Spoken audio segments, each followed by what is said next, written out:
I'm not just any ranger, not by a long shot. In this time of uncertainty, we must stand together. If possible, come to each other's aid. Defend your worlds, and may the power protect you all. Our future depends on it.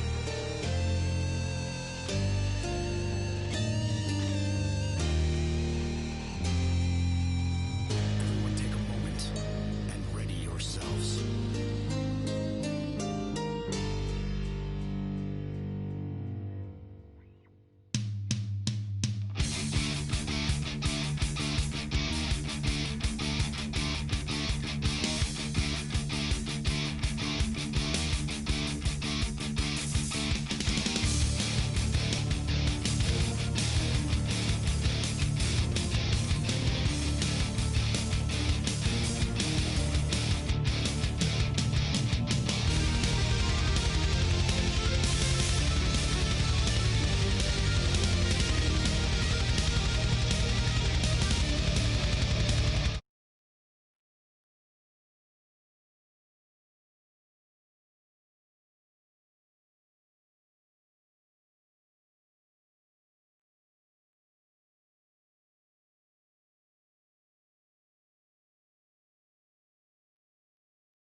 Hello. I do apologize. It took me a little bit to get my computer to not be blue screened. It tends to take as much as 10 minutes for the computer to reboot after a blue screen.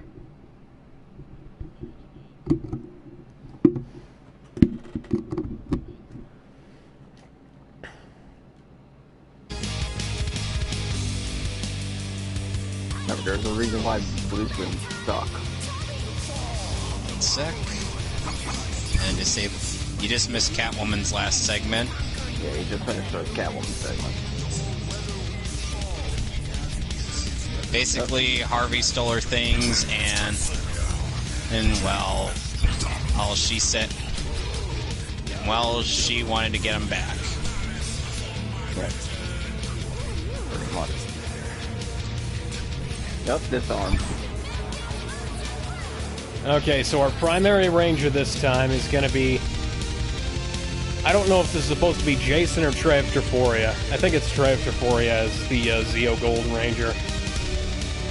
And we're playing with Evil Jen from Time Force and... with the power of snow. Silver Dragon Tommy. Hey guys, how's it going? 2, 1.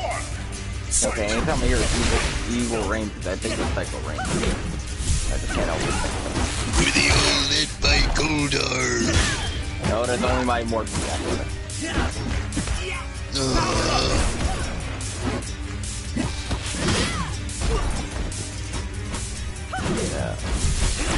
Goldar's only my Morphin. He wasn't around when the Psycho Rangers were. Well, technically, but it's in the same era, but better. Oh, come on! Wow. I go from being... God damn, looks like you're getting gangbanged right now. Yeah. And not the fun way. What fun way is there under that scenario? The Dr. Manhattan way. Yeah. Come on, dude. Dude, you're about to freaking die. Oh my god. Okay, there you go. You just saved your manhood.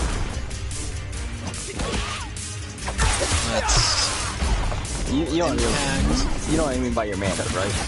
The one that's left all over the floor.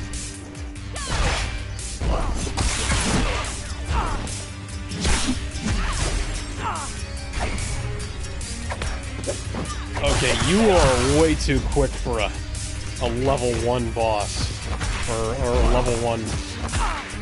Okay, my point is that they're fighting pretty damn well for the first encounter compared to almost every other first encounter thus far. Hey, you remember that bit in Suicide Squad when Deadshot had a bunch of setups for his ricochets? Yeah. Oh, yeah.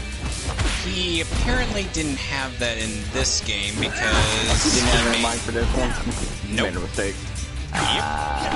Because... yeah.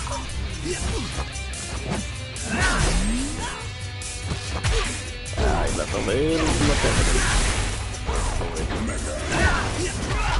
It was not Will Smith. Yeah, unfortunately. What can you do? You know, Suicide Squad was the reason why Will Smith couldn't be in Independence Day 2. Well, I wouldn't want to be in Independence Day 2 anyways. That seemed like a pretty bad movie. And not in the so good it's bad way that the first one was.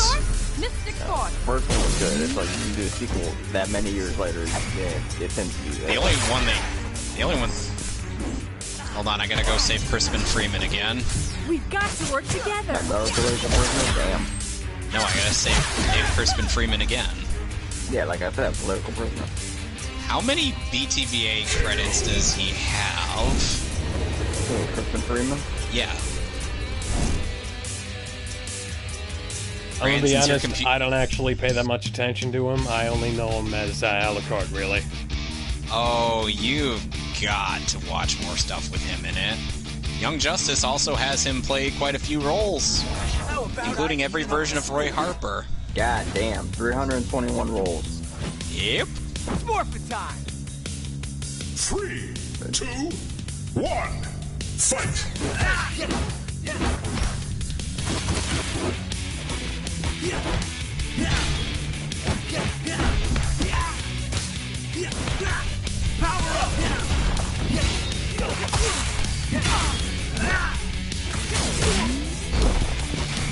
Oh yeah, those freaking typos.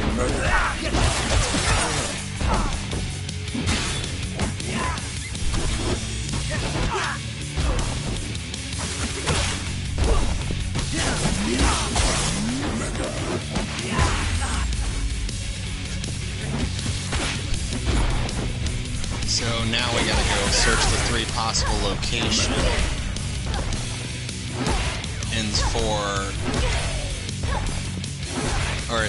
for what is essentially a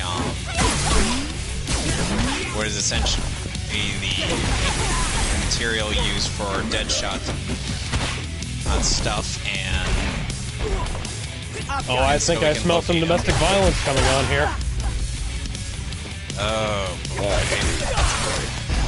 things haven't been fun around here.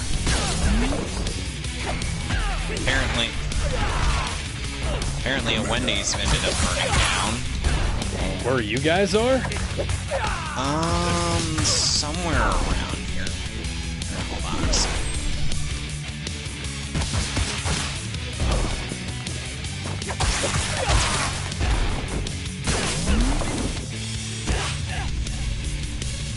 Hang on, I'm gonna send you a link.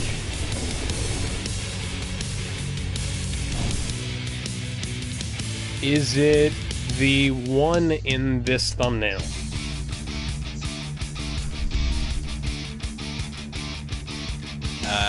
Yes. Oh my god, I was just watching that video. Oh, Jesus Christ. Yeah. Yeah, guy. You have no idea what I'm fighting for. Yeah, guy got arrested for, Fight!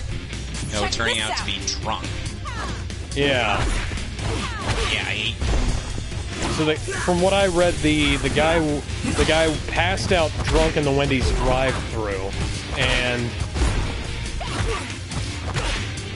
then failed the field sobriety tests, and then got out, punched a cop, stole his taser, and shot at the taser at the cop. If this were a white guy, nobody would have batted an eye. I think that's all just part of the plan. Time for it.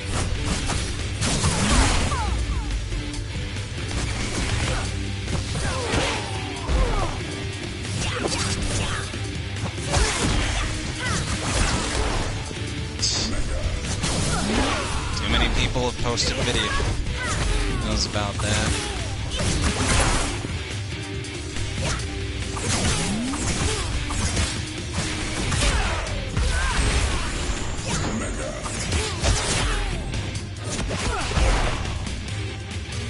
Get out of my way!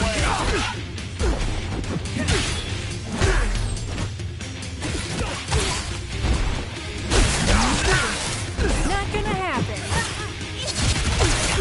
It's forfeit time. Yeah, there is a Riddler thing for gliding inconsistently for a while. Oh yeah, you gotta glide like a certain distance. Of course, that's without using the grapnel boost. Yeah, well, you just gotta glide. Like, can't use the grapple boost. You gotta fly like an eagle. Right. We will do this together! It's the one that he used.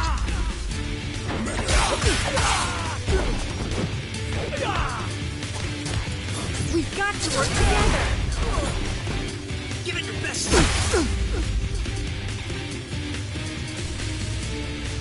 Yes, we're gonna hack a PDA with this thing.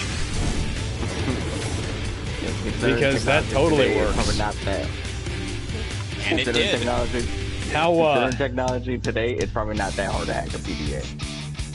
Then again, who the hell uses a PDA these days? Yeah, I was gonna say, good luck finding a PDA. Good luck finding, oh, I don't know, a beeper. Well, I was gonna say a PDA with a Wi-Fi connection or a Bluetooth connection. Oh, yeah. Time force. We gotta go save the creeper. One. Fight. That feels so weird, saying that sentence. Yeah, coming from you, yes. Well, anybody who's read DC Comics knows that Jack Ryder turns into the creeper.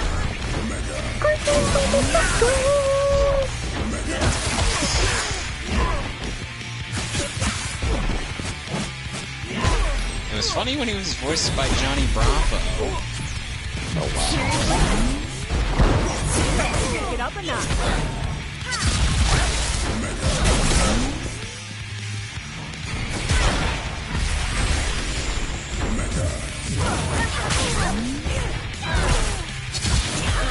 Oh, Ra's al Ghul is nearing death's story. Night is the indication.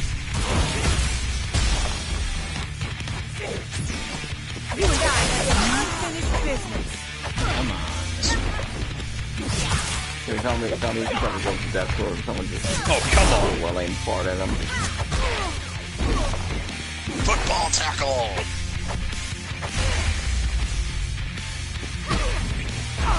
Oh, we're in for some more domestic That doesn't violence. even look like a football tackle. Okay, so we got another segment where we gotta sneak up. Get some weapons, big European frame roll. Yep.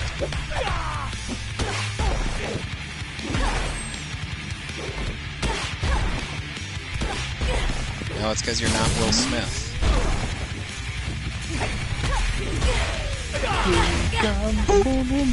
We've got to work together. And he's done. Yeah, that's literally it. Oh, with it easy. The boot. Damn. So that's the end of not Will Smith. Yeah, so you got more freaking flying things too. Back again. Tommy's back. Killing friends. Oh god. Oh god, it's the freaking Turbo movie. No. So now all we have to do is find. All we have to do. And speaking of Tommy, we're about to finish up Hush's side quest. Oh, yeah. That's right.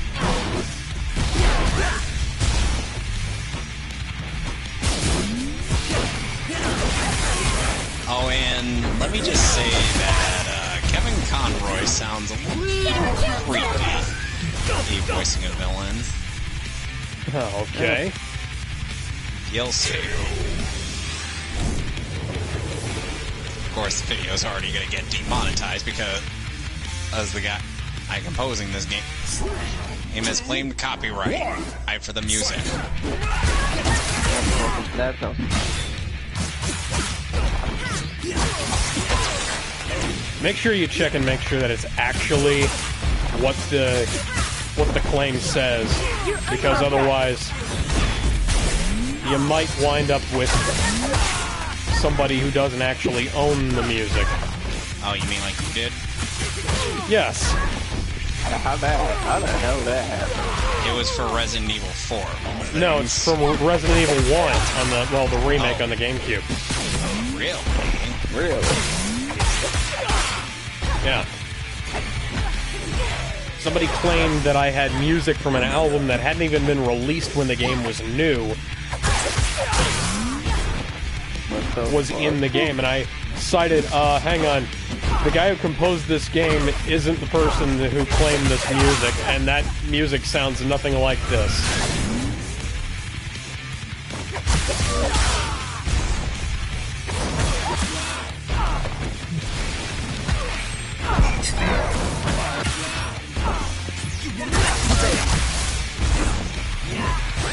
That's flashy.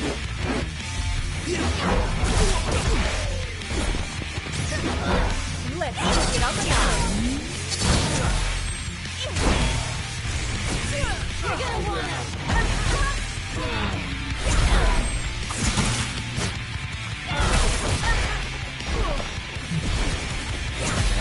wrong. Yeah. You should have figured that one out. I should have, since I've played this game. And here's our last victim. Now he's more dead. What the hell?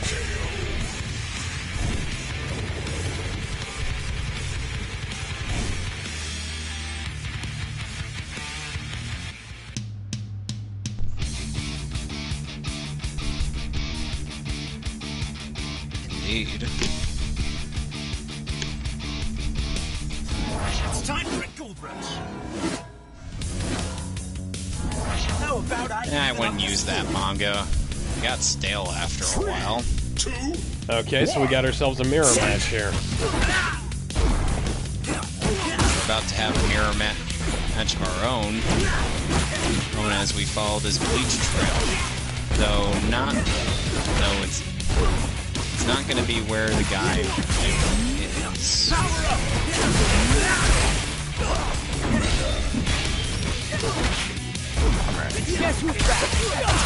Mirror match in more ways than one since Tommy's on both teams for some reason. And speaking of Tommy, we'll be meeting Tommy Elliott, who isn't actually in Batman Hush. Oh, that's fantastic, isn't it? It's actually Nigma.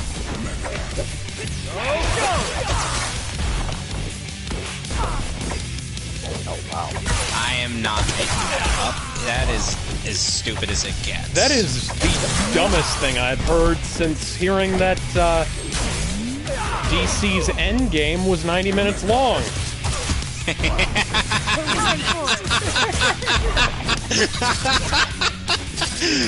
Oh, that... I'm not over that, man. I just went back and watched that stream. Wait, hold on. They had an endgame?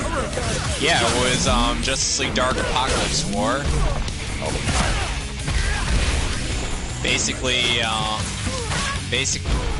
it was essentially on the Justice League going up against Darkseid, but then Darkseid eavesdropped on their whole plan via using Cyborg,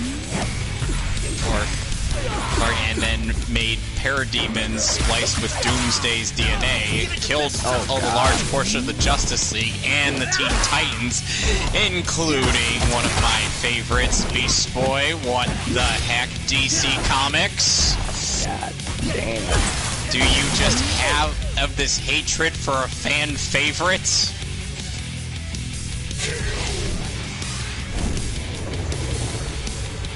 So let's go meet our identity thief, who actually is Thomas Elliott and not Nigma in any way, shape, or form. I genuinely think that might be stupider than the Mandarin twist in Iron Man 3. At least the Mandarin twist was funny. Yeah. And they actually paid it off a little bit in Hail to the King. Not that that actually showed up later.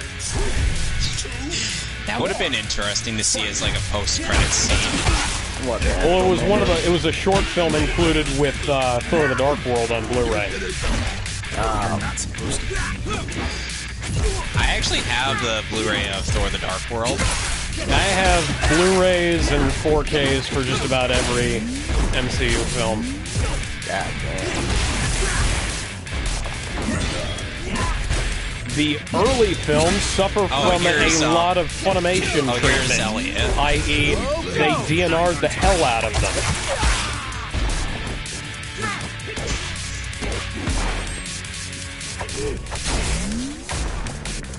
Iron Man... I think Iron Man 1 and 2 suffer the most. The Incredible Hulk doesn't really suffer at all because it's a Universal 4K, which Universal actually knows how to color grade their movies, which apparently Disney forgot. And people still complain about the darkening of Godzilla 2014's Blu-ray/DVD release. And I'm like, doesn't seem like much of an issue. Did they, what do? They turn down the brightness compared to the theatrical edition? A little bit. It's not that big a deal.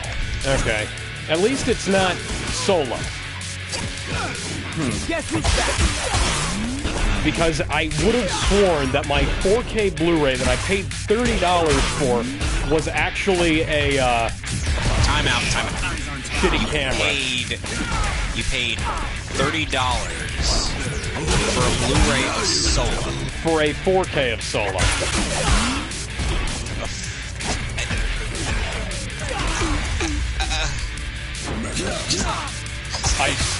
If it's any consolation, I sold the digital code out of it for $10.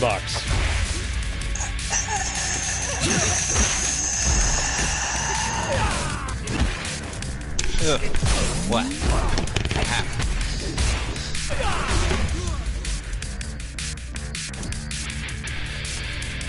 Yeah, we used to, but then he killed a bunch of people and made himself look and sound like Bruce Wayne.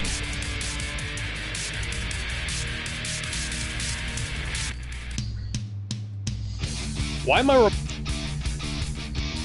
And you know, the weird thing is, like... In other words, a crazy motherfucker. And So Batman Hush also features a bit that is also used in the Batman animated series, where Poison Ivy ends up using a kryptonite-laced plant in order to control Superman to go fight Batman. oh, wow, imagine that. Imagine that they actually thought about how to do something like that, rather than just completely fucking it up like they did in Injustice Comics. Oh yeah, the kryptonite-laced fear gas. Yeah. And this was to basically distract Batman and from figuring out that Nickbo was Hush. Okay, so since we're pretty much done with this game, I'm not gonna bother with doing like Catwoman's bit, because all she does is just take out a few guys and then that's Not much else.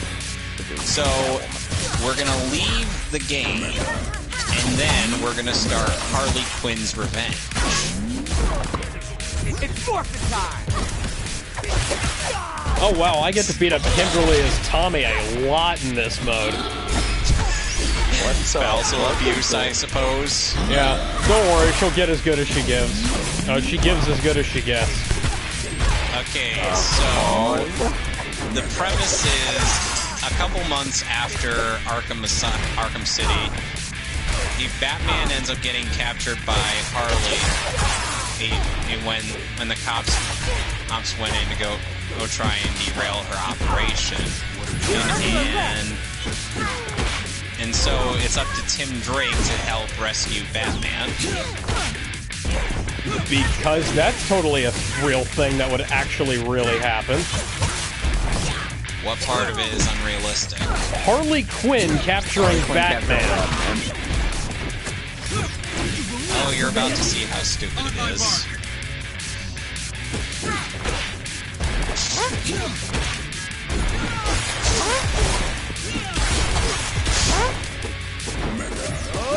What the hell are you doing that noise for? Basically, every time that loops. Oh, so it's happening with him more. Yeah. Oh, and unlike New Game Plus mode, these guys actually come with a counter prompt. Yeah, because it doesn't have New Game Plus in mind. It's a separate mode. It's not like you could. And unfortunately, unlike in New Game Plus, unlike like in the mode that we just played, we have to stick with default costumes. Yeah, you got to I'm sorry to disappoint you, Alex. Well, that sucks, but you know. Yeah, it sucks, but at the same time, Can't win them all. Yeah, at least Arkham Knight let you use alternate costumes. Yeah, that's true. My lord. Yeah, pretty much all the characters that you can play with. Yeah. Oh, come on. Killed the Ranger Slayer and died to a Mastodon Sentry.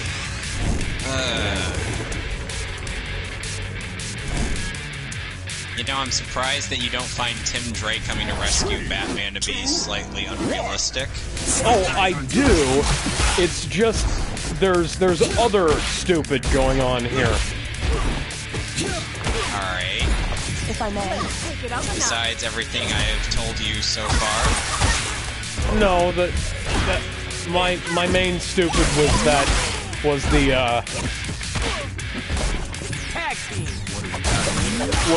the Harley Quinn capturing Batman thing. That's still really stupid. I'm also still weirded out that Tara Strong was in the English dub of Final Fantasy X. Oh yeah, she wasn't she? She was Riku, not Kingdom Hearts Riku. Not the Game Hearts, the girl.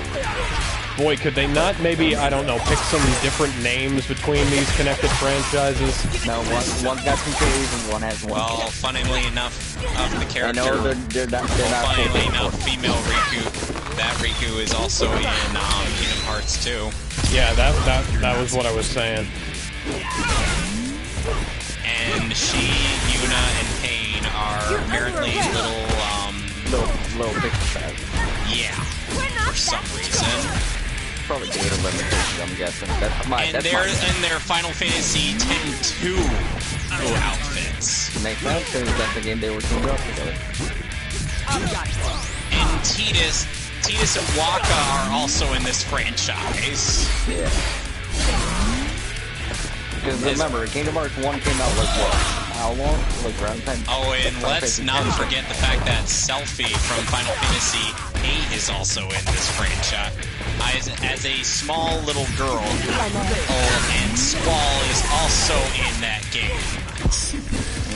As a grown-ass man. When they're roughly around the same age in Final Fantasy VIII. Because that makes sense. Kingdom Hearts. Oh, and apparently Cloud ends up participating in Olympus Coliseum for some reason.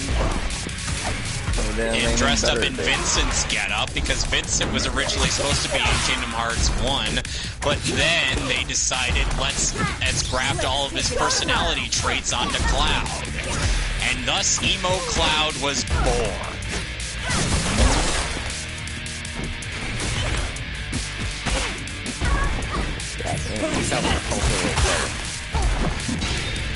Well, gee, it's almost like I don't like my characters getting severely derailed, just because the guy doesn't know how to write his own design characters.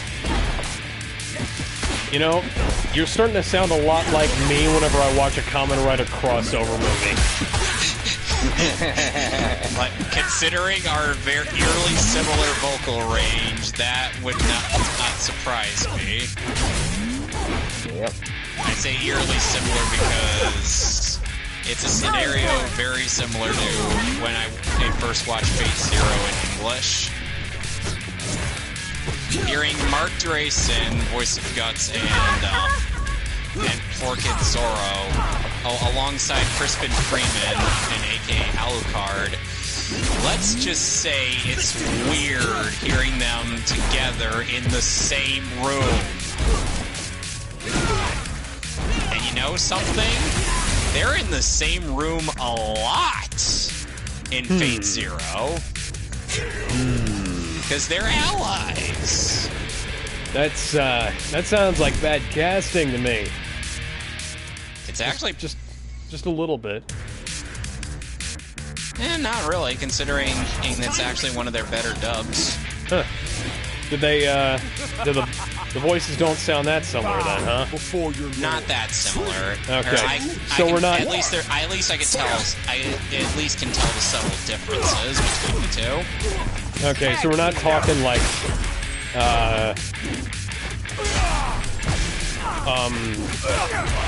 Fuyutsuki and Gendo in Rebuild then.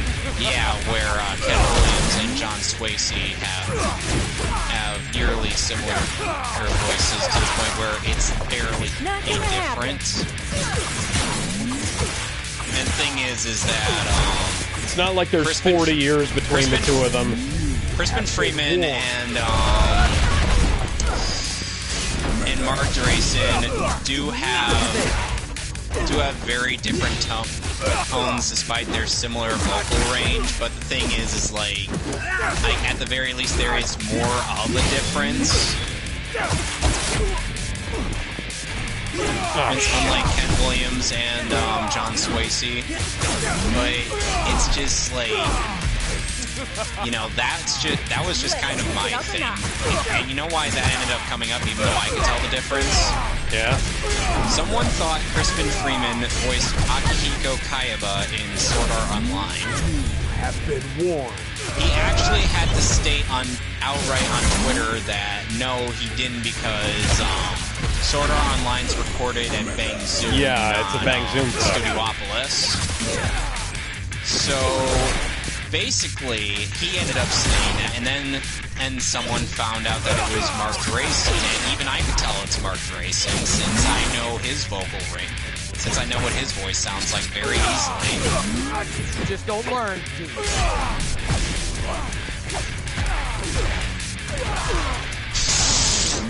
I'm sorry, that was a little too funny. Of course.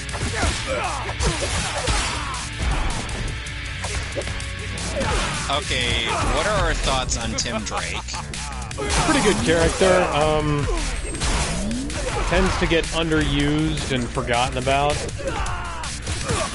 Oh, you mean like a large portion of characters that aren't in Young Justice? And most of the Bat Family. That is in Batgirl or Catherine Kane. Yeah. Because Barbara Gordon is or in Damian that universe. These days. Yeah, but at least the DC animated movie universe tried to make him a decent character, and they did succeed after Justice League vs. Teen Titans gave us some catharsis. Because he gets half of his face blown to bits by, or taken out by Jaime when the two of them fight. And I'm like, never have I wanted something that so badly. After having to put up with this Marty Stew for like several Batman movies. Because I had to put up with him in Son of Batman, Batman vs. Robin, and Batman Bad Blood. That's 3 movies where he might as well have been the main character. And you know what all of those movies had in common in their comic book counterparts? It wasn't him? Or there was something massively different about them? It's supposed to be a Dick and Damian story for all 3 of them. Not a Bruce and Damian. And Bruce basically went down to the heretics, similarly to how Optimus pretty much died in the first animated Transformers movie. He fought Megatron, was about to beat him. Wait, so Batman was fighting Megatron? Well, not really Megatron, but it's a metaphor. But it's basically a comparison that K-Wing made in his review of Batman Bad Blood, where basically he compared it to the scenario where Hot Rod ended up intervening and causing Optimus to basically get killed by Megatron while he used him as a heat shield. Love of God, I was hitting the intervene button. Intervene. Thank you, Trey. That's very helpful. And basically, Catherine Kane after I got most of my health bar destroyed. And basically, Catherine Kane played the part of Hot Rod. However, unlike Hot Rod, she never turned into a good character? Nope! I fucking called it. Nope, she's just, you know, a bitch. Have been warned. The fuck did you do that for, Draken? He just activated his super against an empty arena. No surprise, it's the same guy that basically told Shigo to basically tell how she ended up causing Ron Stoppable's family to move. move so that he could kick would separate it, and then Ron proceeded to kick Draken's ass while he was buffed up in a Hulk mode. That was actually from the Kim Possible special. Fuck you, Draken! Fuck you! How do you activate your super while I'm actively punching you in the face? Maybe he's secretly Shao Kahn in disguise. Like, when I'm trying to activate my super when someone's punching me in the face, it's like, ow, ow, ow, ow, ow, ow, hit the super to an empty arena. When Draken tries it, oh, he gets to activate it when I'm right fucking there. Can I quote another Crispin Freeman character from Metal Gear Rising? Sure. I'm fucking invincible! It's Sundowner, or during his boss fight. Okay, so I was looking for like a thing that is supposed to be a pregnancy test, and it was initially supposed to be like first one seemed positive, but every other one ended up coming out negative. And the box even says warning may produce a false positive. Oh, fuck you. He can block my super, but I can't block his. So even when Harley and Joker be doing it, at the same time,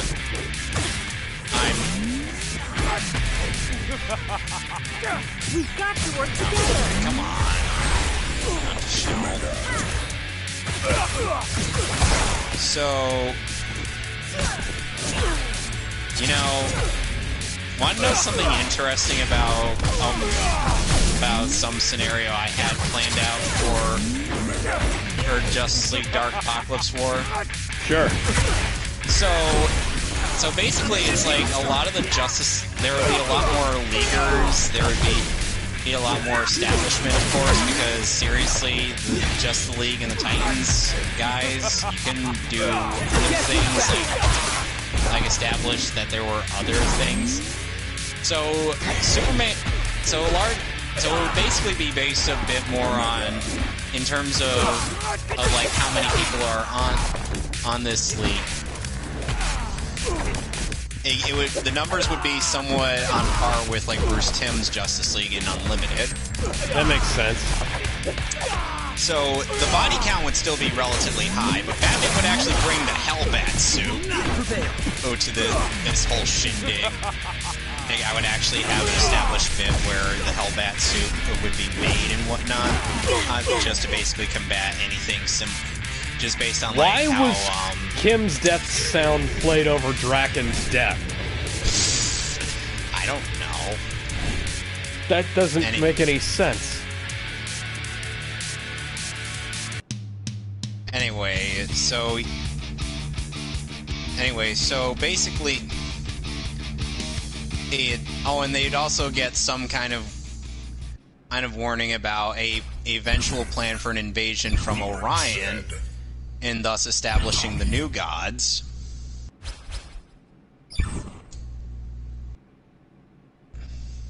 Because, come on, you know, that would make sense. Yeah.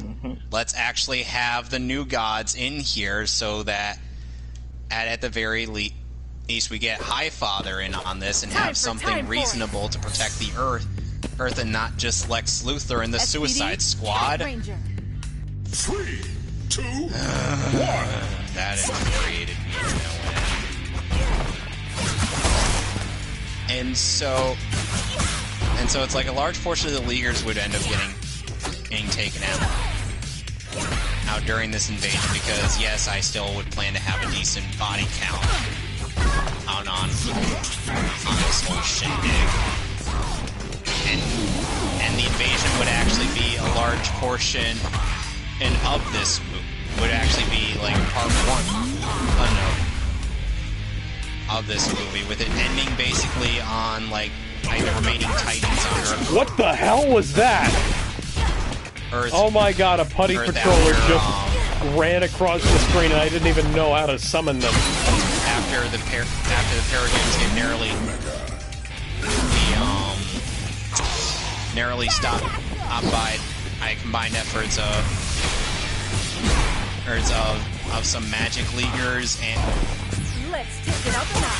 the Atlanteans, because Aquaman being there on Apocalypse is not a good idea, guys. Boy, it's almost like the King of the Seas should stay near the ocean.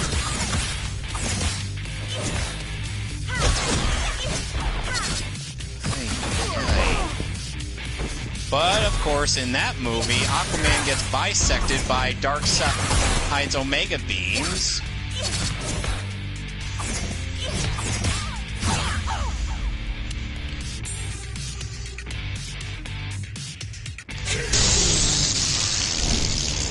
I don't care how bad that was. That was funny. Did you see that? What the hell? That was so jank. Wait, what happened? You did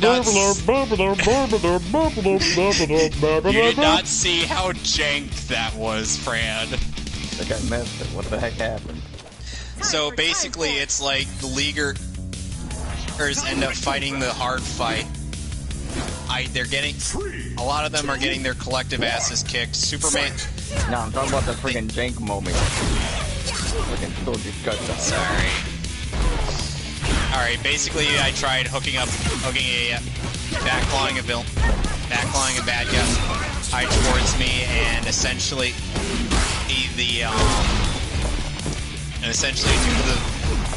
due to the guy being a little below me, he had ended up. Batman was basically going to do his backclaw maneuver on pretty much nothing. Lord Zed is super overpowered. Good Lord Zed. You know, Honest Trailers ended up calling that thing from the first Thor movie Lord Zed. Oh yeah, it really does look like him too. Except it has more armor and no exposed muscle and no exposed brain.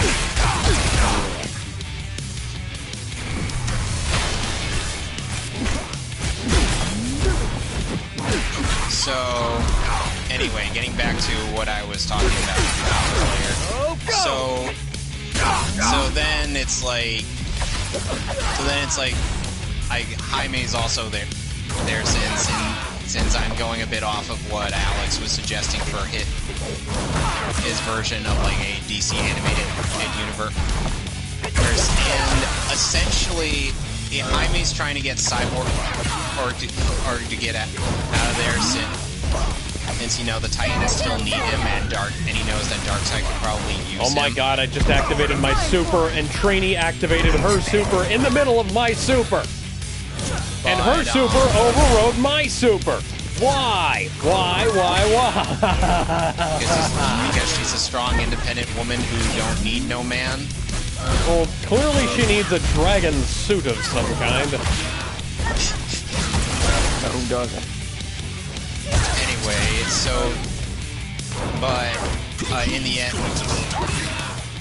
but in the end, and it's like Cyborg. But in the end, Cyborg pretty much pushes Jaime into the new thing, thus ensuring that he escaped. A Wonder Woman's carrying like a nearly broken brute who's on his last legs due to the Hellbat suit, taking quite a toll on him, mind you, because let's be real here. Even after taking out a bunch of parademons that look like Doomsday, and being the goddamn Batman, and let's just say that Bruce isn't gonna be up and about out to battle some more. You know, funny enough, the Hellbat suit was featured in the Harley Quinn animated series, though that show's a piece of junk in it. Yeah. I say criminally because it loses to friggin' Bane. I'm sorry, what? The Hellbat suit designed to go up against goddamn Darkseid lost to this Tom Hardy sounding knockoff. You can't make this up if you tried. Somebody clearly did. And that series had brought Michael Ironside back to voice Darkseid. Yeah, I've seen clips of that. He pretty much feels like Harley's therapist. Is based on their single interaction, and he kills Forager by crushing his head. Oh, fuck you, O'Donna. It's like the more I'm thinking about that show, the more I'm just like, why do you hurt me so? I want to like some of the comedy in this, but it's just not. Well, it and the DC Superhero Girls show is just endemic of Beast Boy is a recurring character in that series. He's as well voiced by his actor from the Teen Titans cartoon. You're under arrest. If I sound like I'm making this up, please let me know, and I will gladly stop talking. Now, if you stop talking to this boring ass True. Oh, because it would be filled with the awkward silence that was just like the first hour. Because I was being very cautious of what I was saying, and due to my mom being right next to me.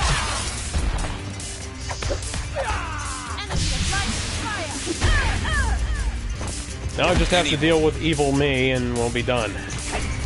Anyway, getting back to what I had in mind. So, Diana's carrying Osan, and she activates a mother box that he had gotten off of Orion.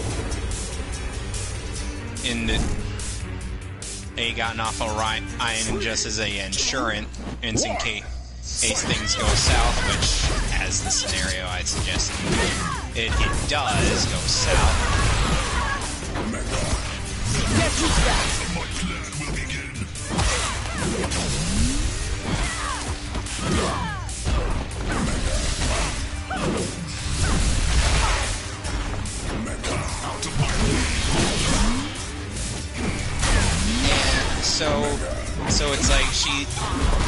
So it's like she's activating the thing, and trying to get Bruce through with her. But then Bruce with a bit of strength left in him tosses Diana through the portal, and basically he tells her that she needs to go warn the others on the surface.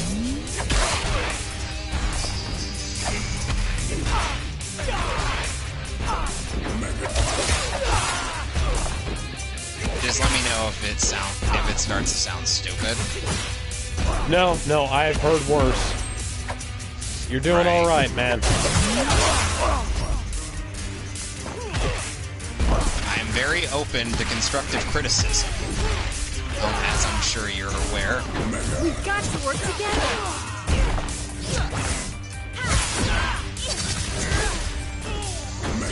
Oh, come on!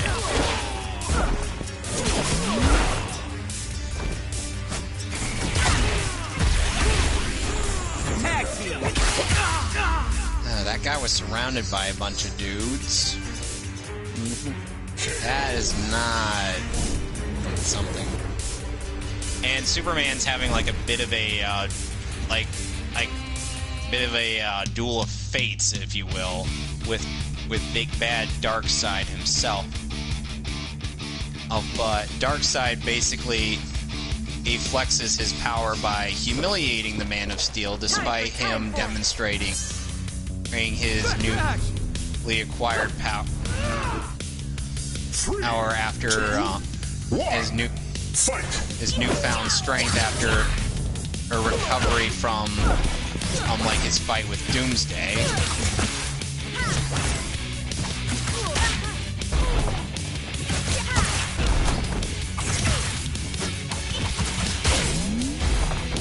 Silence! I have spoken! Okay, so Bruce, who's Barry, and Just don't so John and Shira also escaped with Hawk, though thanks to Hawkman.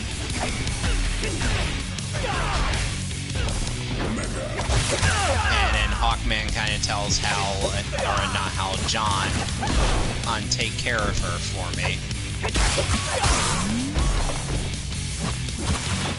Though Shira is reluctant to let go of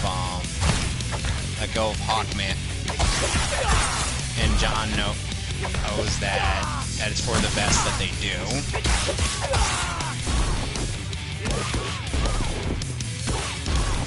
Time for it. Some part of me is trying to summarize this in a way similar to comic story and summarizations of a lot of comic book stuff. He likes to get into a lot of the character moments, and basically he voiced a lot of neat moments in the respective comics that he summarizes.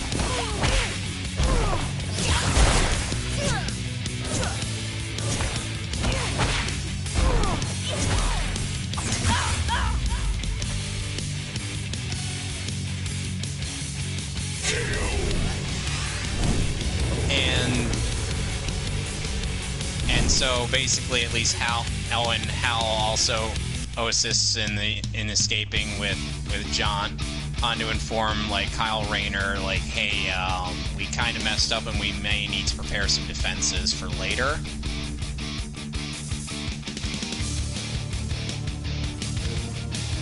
Luckily, Guy is also on Oa. And and part of me is debating whether or not. Part of me was debating on how to treat a Guy because, well, Guy Gardner is the universe's punching bag in DC. Yep, that's the tricky part.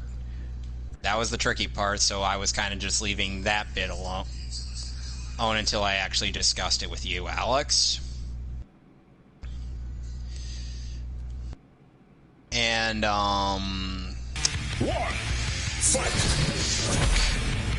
so then the Titans end up getting invaded by these guys, and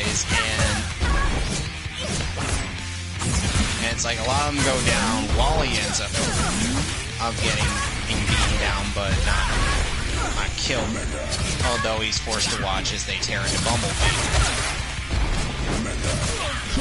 Because, well, let's just say a lot of the Wait a second, Bumblebee is from Marvel Comics.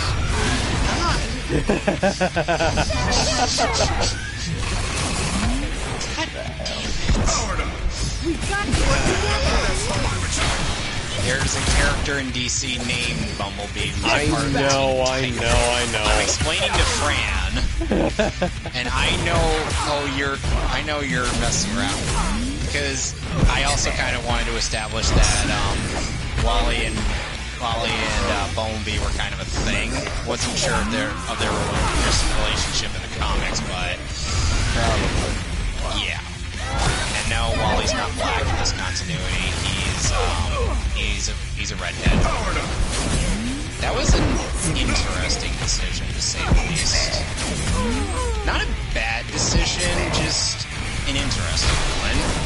Like, it got me legitimately thinking, okay, so what was the creative team behind this thinking? Because at the very least they can get away with the fact that it's a different universe and that not everybody's the same as they were back in the old continuity. That I can understand. You want to know what's really weird?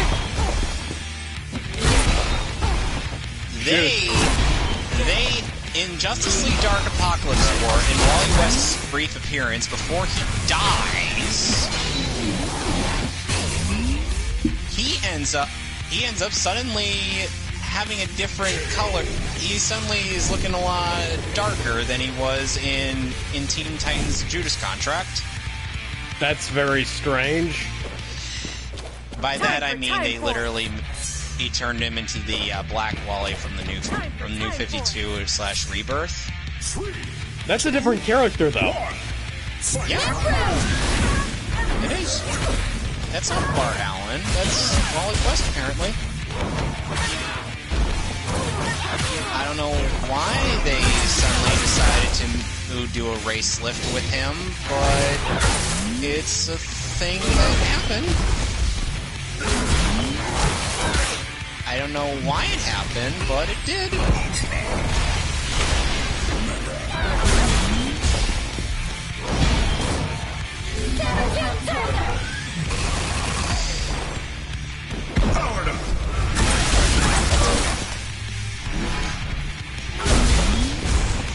So, anyway... Okay, Trini's out of the picture. That's Take it up a notch. a hell of a lot better than it could be, I guess. We're gonna deal with Kim and Jen. They appear to be kind of pushovers, but just don't learn. So yeah, as if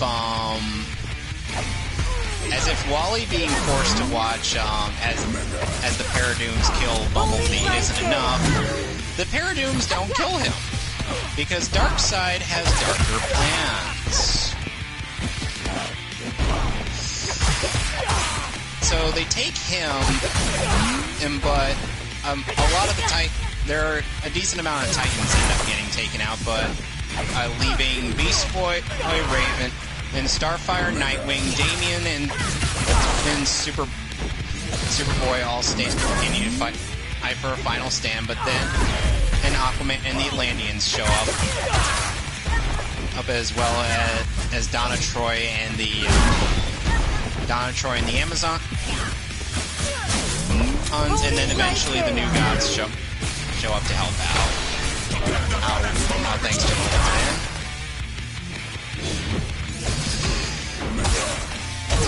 And thus, us would basically conclude, and that would basically conclude like part one of this whole shindig.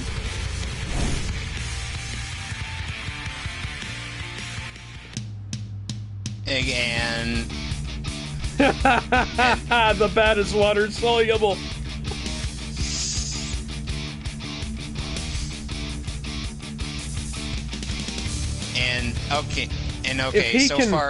If he can swim back to the opposite ledge, why does he have to do... I don't know. I don't know how this game works, man. And meanwhile, I'm just badgering on about this weirdo version of Justice League Dark Apocalypse War. And by the way, there wouldn't be this BS with Damian and Raven being a thing. Well, considering they have about 10 years between the two of them.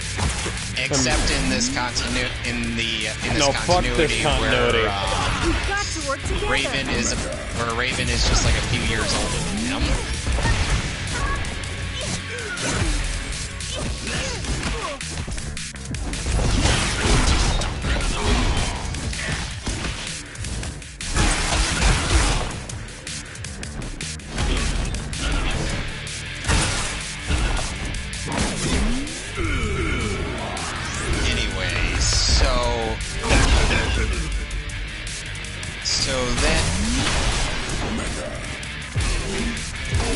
You dare defy Lord Are you kidding me with this bull crap? Time for it. No, you don't. In fact, So hey, you're gonna lose it.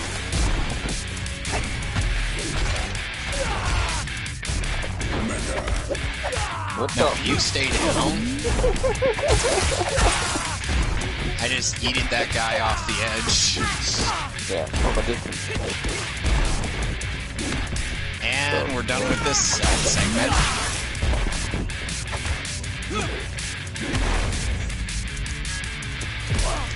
So yeah. I know this is like, I know it seems like a little, though I'm sure that would probably be a bit too short for like a farm, I'm sure.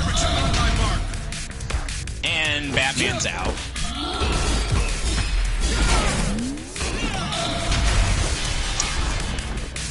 Batman is out.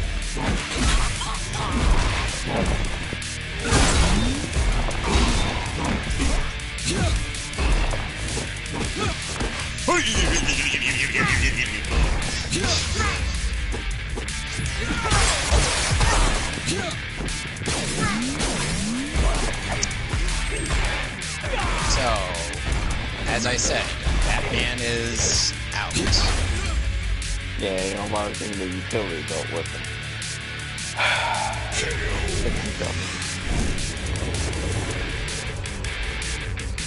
Oh, by the way, in this continuity, Tim and Barbara are in a relationship. Yep. Why? Do I look like I have all the answers Does he you're look like looking a comic for? book writer? Do I really look like a guy with the answers? I'm just a guy who chases I'm just a dog chasing a car. I wouldn't know what to do with one when I found it. I'm just a Red Robin chasing a stupid side quest. You know, Red Robin is one of the outfits Tim could wear in this game. 3, 2, Red Robin. Yum. Damn it. Now you both on me, bro. It's forfeit time. If we ever meet, yes. As I'm sure Alex will buy you one.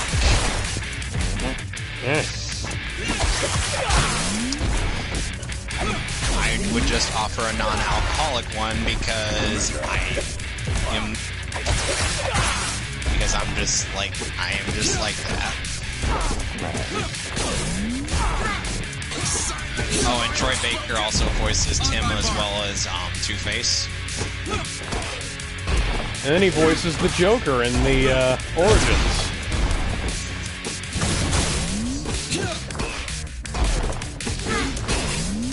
So now I gotta go find the key that Harley Quinn has. If I may.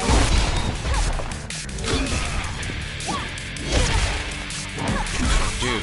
It's too bad you're not playing Nightwing. You could seduce her. Considering Batman and Harley Quinn, We've got to work together. yes.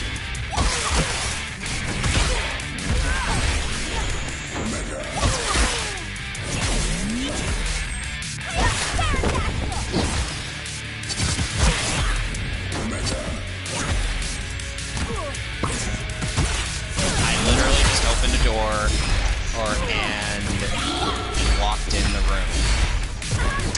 Shouldn't have These activated it that idiots. far back. These idiots literally did not hear me open a door. Can't hear it.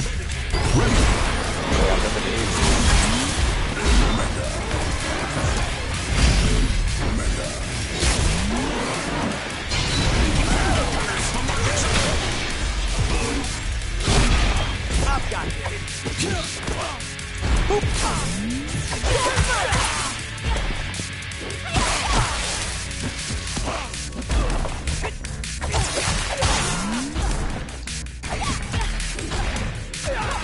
Tim's knockout animations take too long. Just like Selena's. The point is that this is why nobody likes playing new challenge maps with Tim. If you were. I'm just gonna tempt fate and ask Never ask out. Nowadays. only... Just don't learn. Never ask questions you don't want to know the answer. Fran, I wouldn't be asking them if they didn't want to.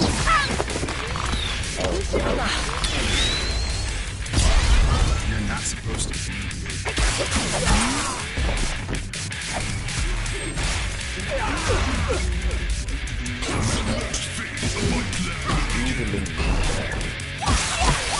Do I look like Noob Saibot?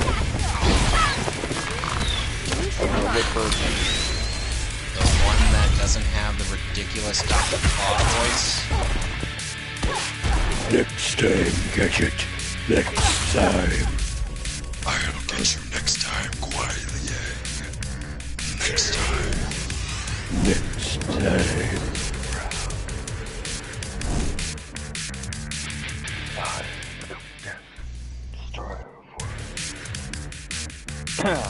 You mean I am become woe? Time for No, that's right. I'm just holding his bending. Okay, love it. I was making a Crash Bandicoot reference. Alright, Wonky Dick. Oh, Wonky Dick, you did it again!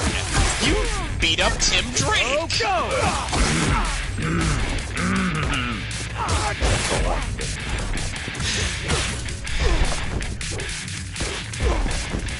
There's also a lot of opportunities for self-harm in this game.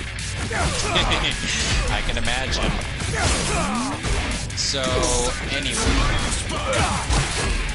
So basically, it's like this ragtag group of titans, John Constantine, who stayed behind, kind of acts as like a magical portal for a decent number of meager members, but I was told by Zatanna, no,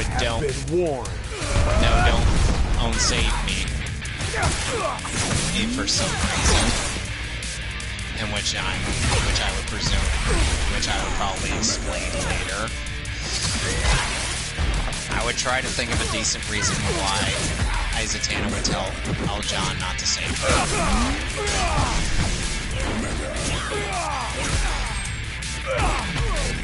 Because, let's be real here.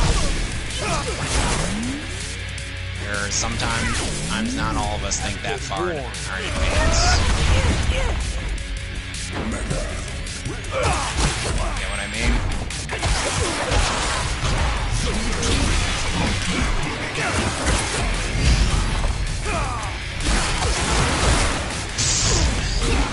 I just gave her a boop.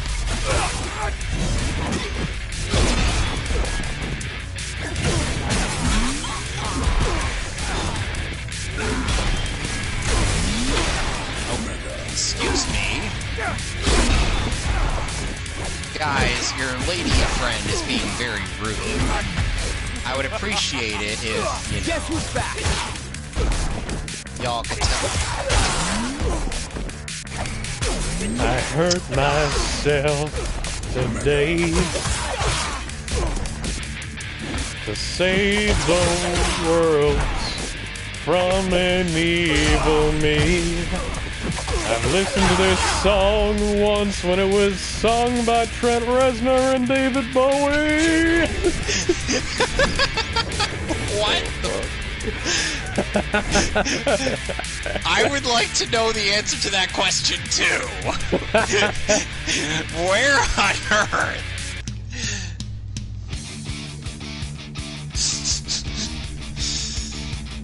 Okay, but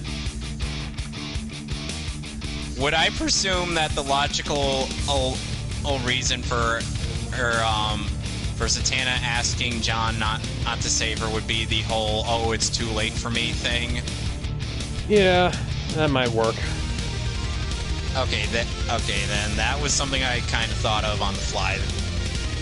And John would be quite riddled with guilt, because, you know, he could have saved Zatanna a lot sooner, but but even when he tried she still told him not to, and he blames himself, of course, because, you know, that's how most brooding superheroes go. And John is kind of the brooder. And I do enjoy Matt Ryan's portrayal of the character.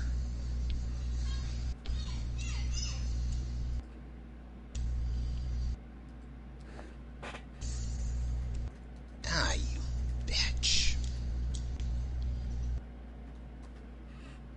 Oh, Tim!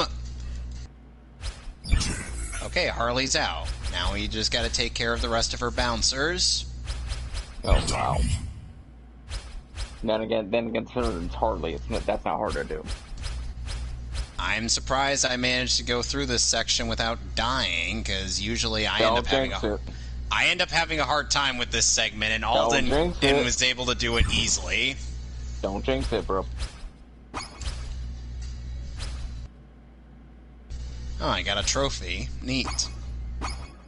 Tommy, Kimberly. Guess where the key is? Sentry. In his ass. Nope.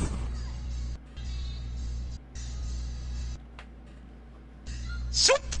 It was in her boobs. Damn. One of the two places that Krillin could never reach. Time for it. You're probably trying, damn it. 2, 1, fight! How about no? Yeah, you kind of look better that way. Truer words have never been spoken.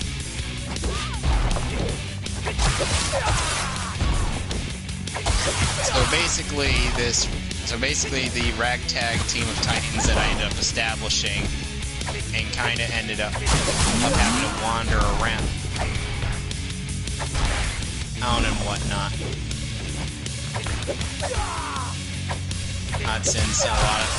Since their place got pretty much wrecked. No more Titans Tower, huh? Yeah, cause kid you not, how they invade Earth is basically they use the Watchtower to crash it down on Titan's Tower. I am actually, unlike a lot of these idiots, I am actually committed to some of this shit.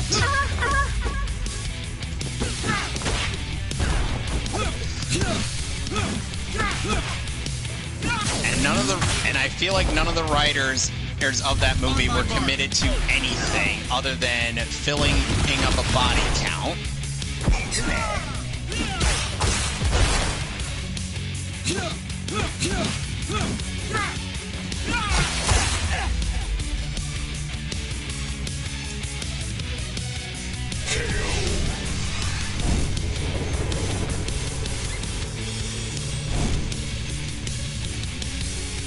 Question, why is Tim dressed like, Damien? I don't know. You're asking the wrong people. Wasn't his suit famous for having some of the brightest colors on it? Yeah, you know, funny enough, he has the Dick Grayson bat suit from the animated series as one of his alternates. Yeah. 2, 1.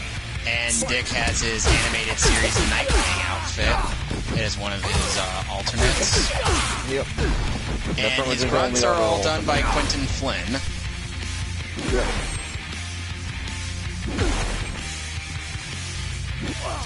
Yeah, notice how all the moves are practically scared shitless, now you're on a Titan.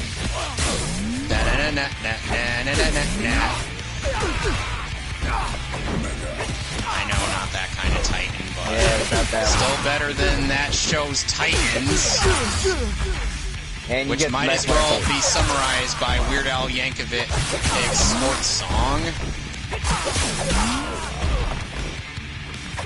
And you know, at first, Attack on Titan used to be like, I hate to be pulling from a random news article, but it used to basically be like The Walking Dead and its anime counterpart.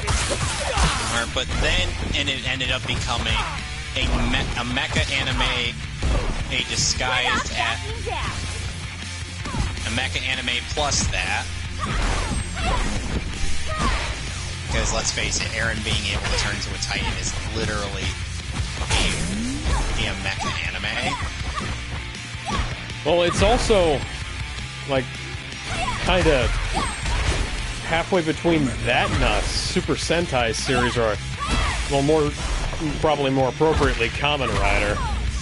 But then it ends up becoming about this political tirade where our heroes end up finding out about a planning thing that's been going on for a while, due to the fact that apparently the Rice family holds the power of the founder. And it basically made it so that people don't remember or anything when a Rice ends up gaining the power of the founding Titan. One, fight!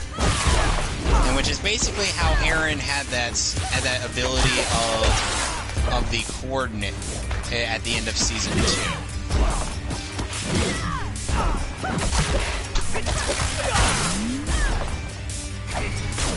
And then at the tail end of season 3, it ends up being about an interracial thing.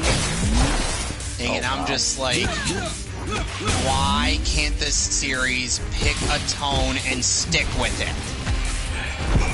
You should see the live action movies.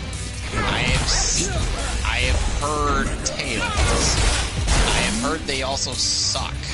Imagine if they've taken the cast where having one Asian girl in the cast is a plot point, and now they're all Asian, just for no reason. And Eren is not even the adopted and Mikasa is not even the adopted sister of Eren, and they flat out say, "Oh, she's my girlfriend." Yeah.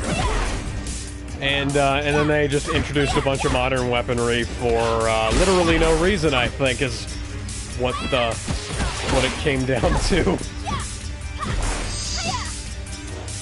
Oh, and then there's that infamous thing where the Funimation subtitles ended up freezing in a couple theaters.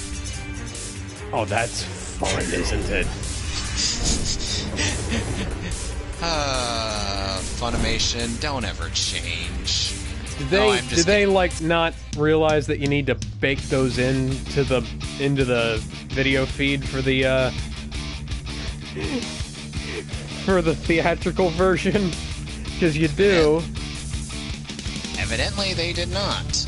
I mean, just about everyone has had problems with stuff like that. The sub screenings are barely even a thing, because if you want to try and use soft subs in a theatrical screening, you're gonna have a bad time. You're gonna have a bad time.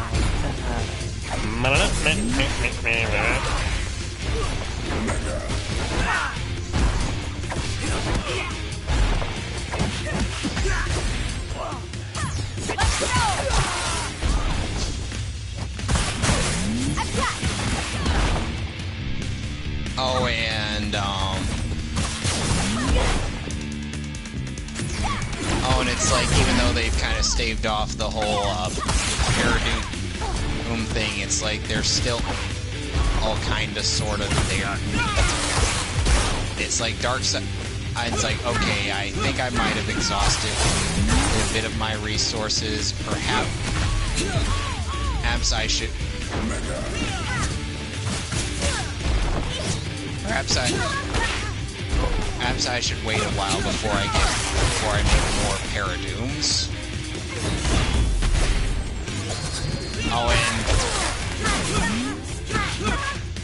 And the whole time he's also torturing Batman on the Mobius chair, who isn't losing the will save for a good while.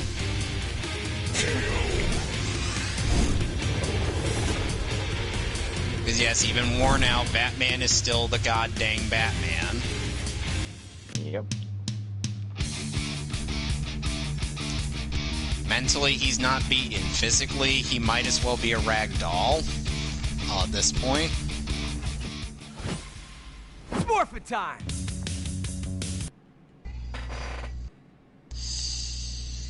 Oh, and Superman still has that whole injected it with, and I actually did think the whole injected it with liquid kryptonite to the point where it's like there's a glowing green S on Superman's chest. S was kind of a neat point in the movie. That does sound kind of cool. It does. Like I sent you the clip of I sent you like the clip of it, of that bit on YouTube, didn't I? I can't even remember anymore.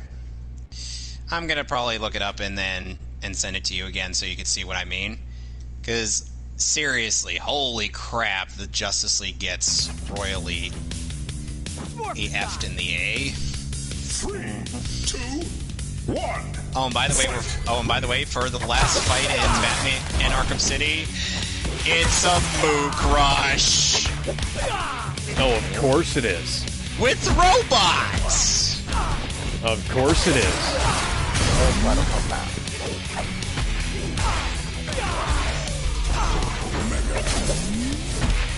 Remember those Peacekeeper robots from Wonder City?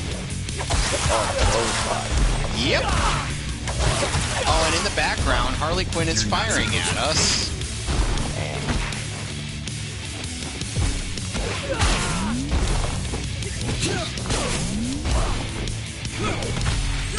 I love how she patiently waits for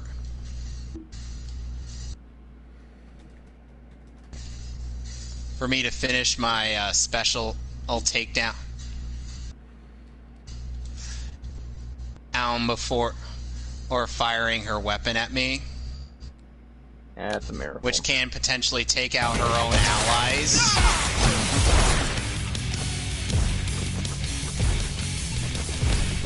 Okay.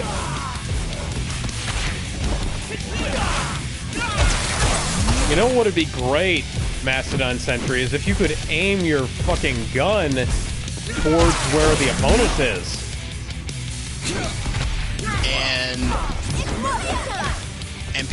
And you might be wondering, but wait, don't you like Wally West, Kevin? And unlike Danny Dino, why would you want to inflict cruelty on him? I'm like, well,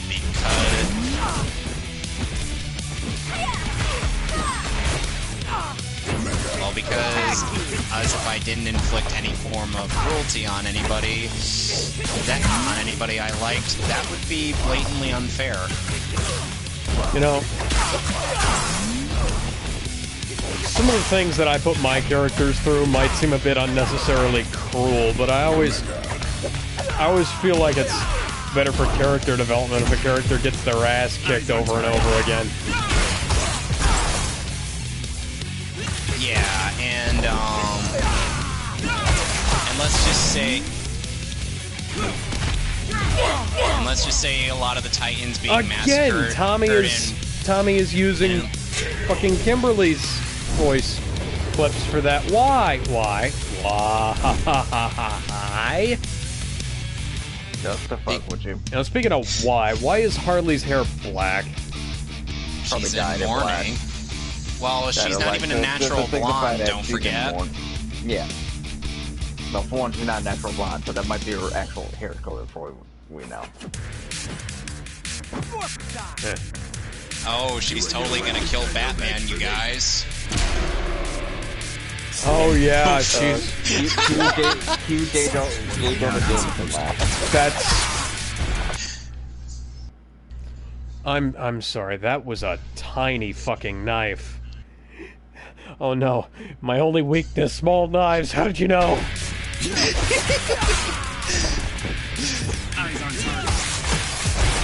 And then a few years later, we find out that his mental state has been compromised by the Joker. Yeah. Oh boy. It's gonna be Joker, interesting. who is currently dead. Because of Joker's brain. And that's the end of Batman Arkham City, everybody. Yep. Thoughts on the game? got done. Honestly, I haven't been paying a whole lot of attention. Yeah, you've been too busy getting your ass kicked either by controls or Power Rangers. Yeah, it's like in this, it is very much my fault because I haven't practiced this game and I don't hardly ever look at move lists. I just kind of figure out combinations. Oh my god. Through trial and error. I just realized something. What? Since I haven't found my case for Dragon Ball Z Battle of God, I ended up using that for. I ended up using my Injustice Gods Among Us case for that one. I thought you were about to say your Dragon Ball Evolution case. Why would I own that piece of crap movie? Why would I own that? I actually have 3 copies of it. Why do you have 3 copies? Okay, one of them is a Blu-ray copy that I bought on purpose. One of them... Lead environment artist Will Smith. One of them is a DVD copy that came in a lot of DVDs that I'm actually trying to get rid of right now. Oh, by the way, if you want to buy a copy of Dragon Ball Evolution for like $4 or $5, let me know. And the third is a Japanese dub. Arkham City, folks. I'm gonna be starting up Injustice right now. Yeah. The third copy is the Japanese version. Why would the Japanese want that movie? The Japanese dubbed that movie. Why would they want to dub that movie? Because Dragon Ball is a cash cow. Oh, right. Dragon Ball is practically a religion. Depending on where you are in the world. It's the only thing making Funimation relevant these days, besides My Hero Academia. And Fire Force, too. Don't forget about that. Now, you mean that series that the mangaka kind of gave up on because he's been getting harassed left and right? Oh, I didn't know that. Service? Ah, crap. I forgot. That's stupid. Ah, crap, I forgot. I deleted off the thing. Off my thing to replace it with something else. Okay, I just goofed up. Went back to the Angry Video Game Nerds never channel. mind. Wait, never mind. It's already... Oh, wait, never mind. It's already installed. Okay, good. Let's see here. Your stream hasn't loaded up on my end yet. That's because I haven't started it yet. Yeah, oh, okay. Started the stream. That's why it abruptly ended. Eyes on target. Okay, Injustice. This is now installed.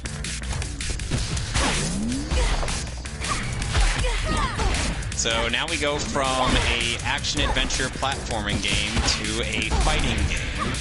And coincidentally, I'm playing a fighting game featuring a villainous version of one of the main characters as well.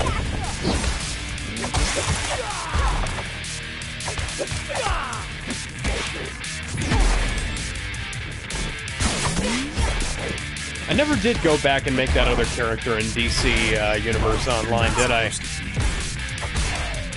I don't even remember. I only played one session of that game. Honestly, it wasn't that great. It's an MMO, what do you say? Yeah.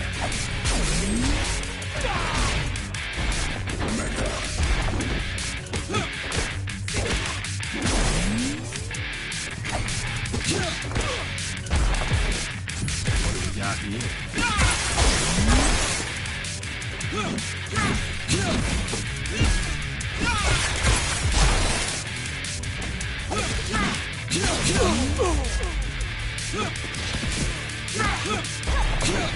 Ah, shit.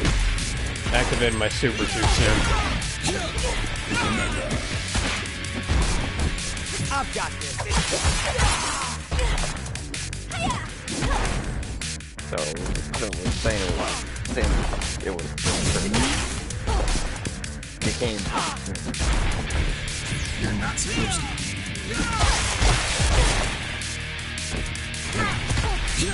There we go. I'm surprised how quick this game ended up installing on my thing.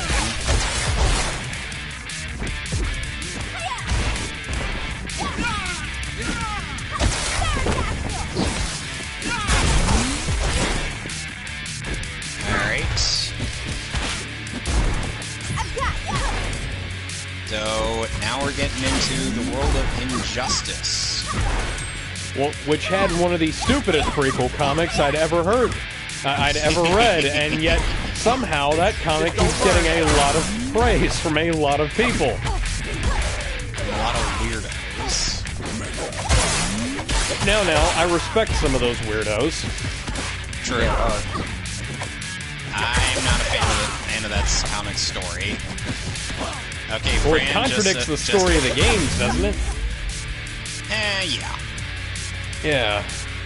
So, just to let you know, I am playing this on medium. I ain't gonna wuss out and go on easy gear difficulty. Right. Just because of certain fights in the game.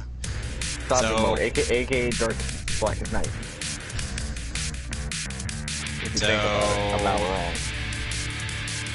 Yeah, I don't care about on my previous game's progress. Subtitles for subtitles, ladies and gentlemen. Interesting. Oh, and by the way, this is a PS3 game ported over to the PlayStation 4, and let's just say the facial models aren't all that well rendered. You'll see what I mean. That's pretty much enough. That's right. Dude, look at Assassin's Creed 3 on PS4.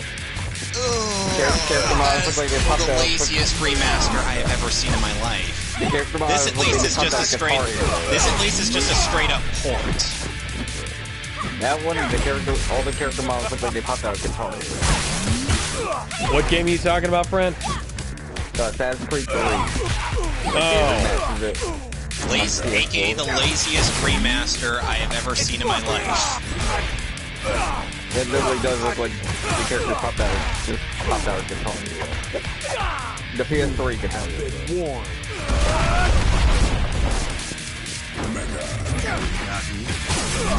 So, in case y'all don't know the story of Injustice, this is a what-if universe where Superman goes bad because Lois Lane died due to Joker ringing a bomb to her unborn son's heartbeat, and Superman carrying her into space.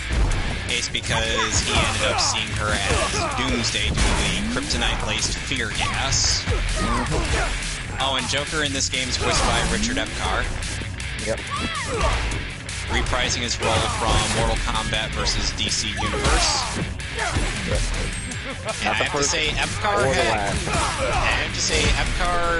has gotten a lot better as Joker, starting with this game. And returning from the DC animated universe, we have Kevin Conroy and George Newbern as Batman and Superman, respectively. Oh, Kevin Conroy is playing Superman in this game. I didn't expect that. I'm sorry, I meant Kevin Conroy was playing Batman and George Newbern is Superman. Which, by the way, Newbern actually signed my copy of Injustice 1. Thank you very much, Mr. Newbern. And he knew that it was very thinly veiled that he was returning as Superman in Injustice 2. When I talked to him about it, he's like, "Did you probably guess who was playing Superman?" And I'm like, yeah, "I know it's you, man." He's like, "Yeah."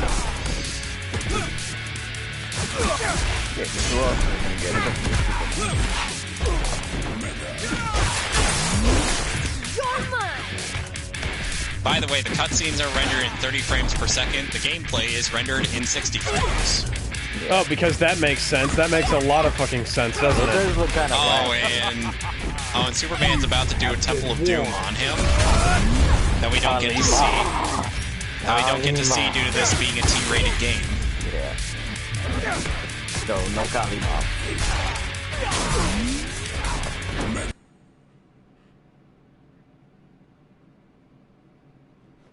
Ooh, that's brutal. And 5 years later, Superman becomes a super dick. An asshole. Super Dickery strikes again! Elsewhere, essentially he becomes an asshole. Elsewhere in the mainline DC universe. Meanwhile, in the Hall of Justice, Superman and the Justice League are fighting a random battle against a bunch of villains, including Ares, Sinestro, Black Adam, and Doomsday. Excuse me, what? Oh, I can tell that they didn't want to do any extra work on these character models. And meanwhile, on the Watchtower, Dick, Cyborg, and Raven are fighting against Sexy Lexi, Solomon Grundy, and Bane. That is the weirdest hodgepodge I've ever heard. Yeah, no, that's like what the fuck? They didn't want to freaking resurrect the Legion of Doom. It's like here's like almost. Oh, Wonder Woman! Oh dear Lord, your face! Oh, that chin. Does her bust size change with every other shot like it did in the? Looked good. So yeah, some of the faces. Like it did oh my god! What? What's wrong with your face? What's wrong with your face? What's wrong with Raven's face, too? What's wrong with all of your faces? Holy shit. Oh, and that's supposed to be Tara Strong voicing Raven, but she doesn't sound like Raven. Oh, and I forgot Catwoman's also with the bad guys. Okay, because that makes sense. Yeah, remember, Catwoman's neutral. She's like the Big Show. She's either good or bad, depending on what she has for breakfast. First chapter we're playing as the only character DC seems to give a damn about. What is wrong with the shading in this? This looks like a... It looks like the movie Saber Spark just reviewed. It's literally how it looked when it came out on PS3. Yeah, I was gonna just say that. But I've seen better rendering on the PS2. Remember, this was a PS3 game that is basically upscaled, didn't do anything else. If I were in the same room as you, Alex, I would be giving you pats on the back just to try to reassure you. Oh, by the way, Batman's fighting Deathstroke. Yep. Oh yeah. What the fuck is that Joker in the right there? What? That's a dummy. Yeah, it's a freaking dummy. Don't worry about it. God, I couldn't tell. The skeletal animation is such garbage. With the power of snow.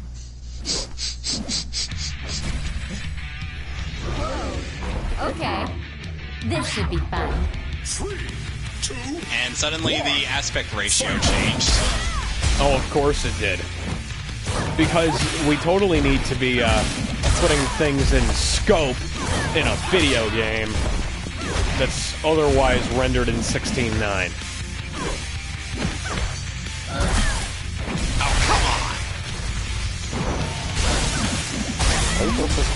Sorry, I'm a little rusty. Damn. Yeah, don't let him question. So far, he hasn't really gotten much on me. And meanwhile, he goes straight to somehow and join the battle. He's just standing there. But no, yeah, because he's talking into you like, he's just standing there, menacingly. Oh, and here's stage transitions. High crane, high crane, high crane, high crane.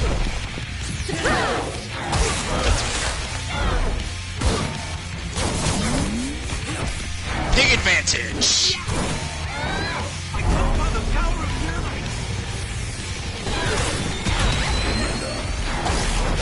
And we're back to the CinemaScope.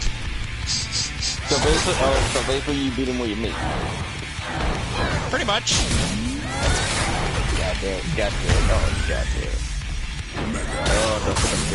Yeah, sure, Shire. Like you're gonna stand a chance against friggin' Doomsday. You can try, damn it. It's like the atomic. That's like the atomic carrot taking on fucking Thanos. Or someone trying to take on Squirrel Girl. Yeah, Thanos. Just literally anyone tries to take on Squirrel Girl. Squirrel Girl versus Saitama. Anyone against Saitama. Two comedy characters versus each other. Who would win? What is that, Ren? The audience, definitely. Oh, Why is everybody so pale? Why? The sunlight. Do I? Raven, you're literally the Ermac of this game. Why don't you us restrain in Catwoman? The thought never occurred to her. She's Raven. The thought never occurred to The her. power of snow.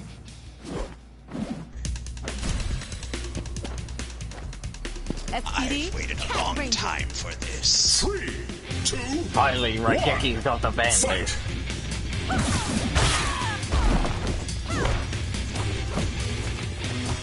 Boosh!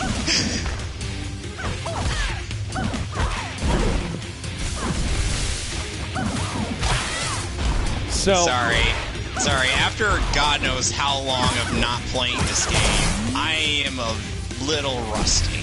So what? Okay, then you freaking lose around, and all of a sudden Okay, there we go.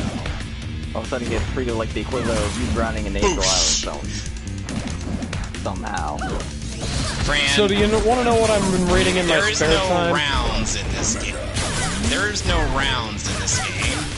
No, yeah, the health meter. That's how you know the round.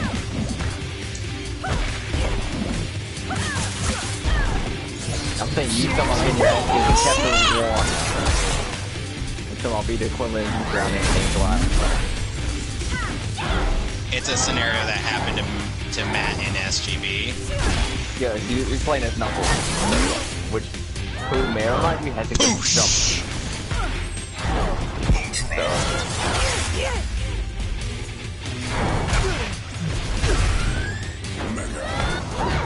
Oh, there you go. You just beat up Bane. Oh, by the way, we get to do a quick time minigame before we fight Sexy Lexi. Oh, that's fantastic. Couldn't you just shoot him in the head? There's a few QTs. Why does he have his face exposed? Because he's Lex Luthor. Because Lex Luthor and he looks like Bruce Willis. That's why. Funny enough, Lex Luthor is voiced by his Young Justice actor, Mark Ralston. Yep. Couldn't you just... okay, why do you have to... You're throwing exploding batarangs in his face. He should be down by now. They're not gonna freaking kill. Ouch. They're not set to kill. They're set to stun. I botched that one up royally. Have to make sure that I set my explosion to stun. You have no idea the power I possess. 3, 2, 1. Lex just stood there and took my kick. So Martian Manhunter's just standing there, not helping us at all.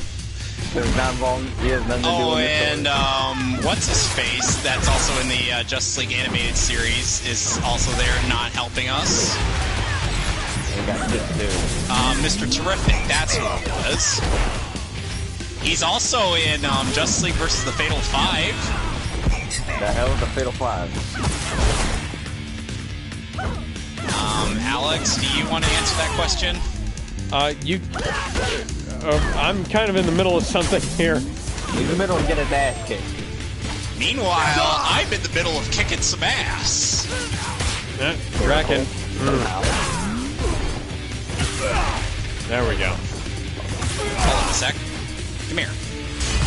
Wimpy punch. I plan to finish all my matches with wimpy punches. Okay, I got paid. I really need to pay for that. Mr. Terrific, you feel like helping out? No? Okay. He's a background character. What do you want him to do? John eventually becomes DLC in this game.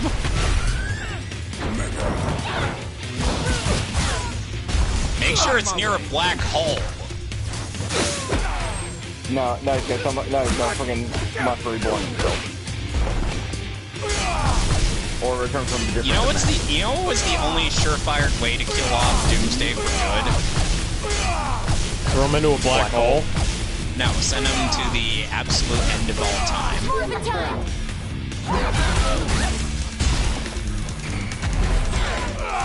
No way to possibly heal from that.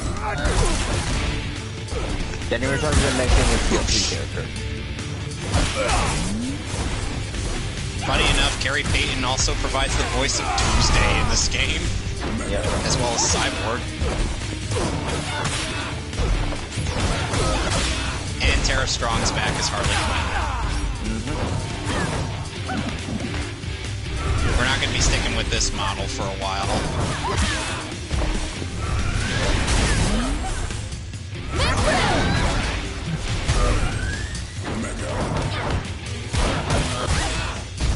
At least this Joker design looks better than his Injustice 2 default.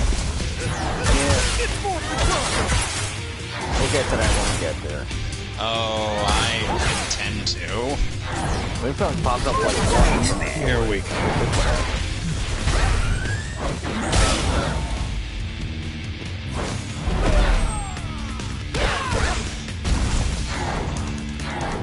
Oh, by the way, this game's storyline gets adapted in the comics as well, all but in Injustice versus Harley's perspective. Okay. Yep.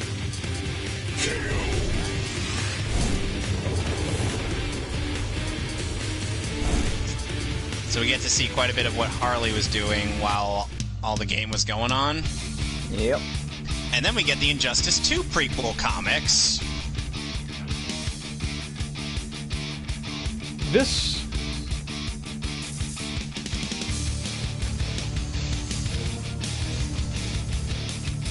Even if this is supposed to be slowed down, this is so janky. We'll never give up without a fight. And then Batman, Wonder Woman, Green Arrow, Green Lantern, and Aquaman, and get teleported to the alternate universe. So the universe where Superman just goes becomes ridiculous. You do have to like kind of clarify that. Otherwise, you're gonna have a hard time keeping track of this shit. You know, weirdly enough, I feel like Kevin Conroy's his weakest performance is definitely this game. Yeah.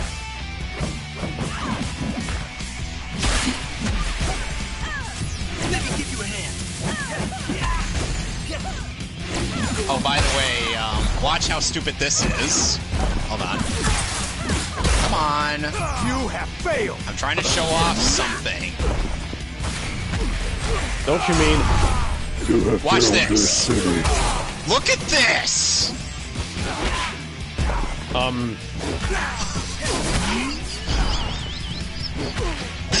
This is so dumb. How did the Joker survive that? Happy pills. No, they haven't even taken the happy pills yet, Fran. No, when gameplay is happy pills. Somehow the happy pills take effect way before they even take them. But they're just playing power dealing all these damage. Yeah, that's some wacky shit, but that's a clever way to raid next wave.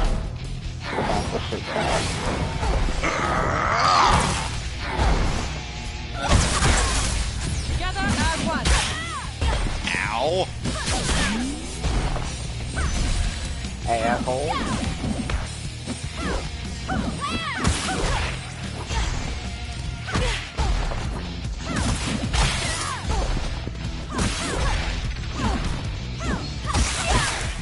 I wanted to show off the other C transaction, but that ain't gonna happen.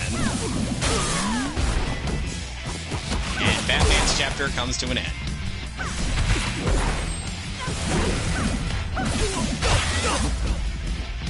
It's just like Mortal Kombat. You get 4 points for the character, then you move on to the second chapter.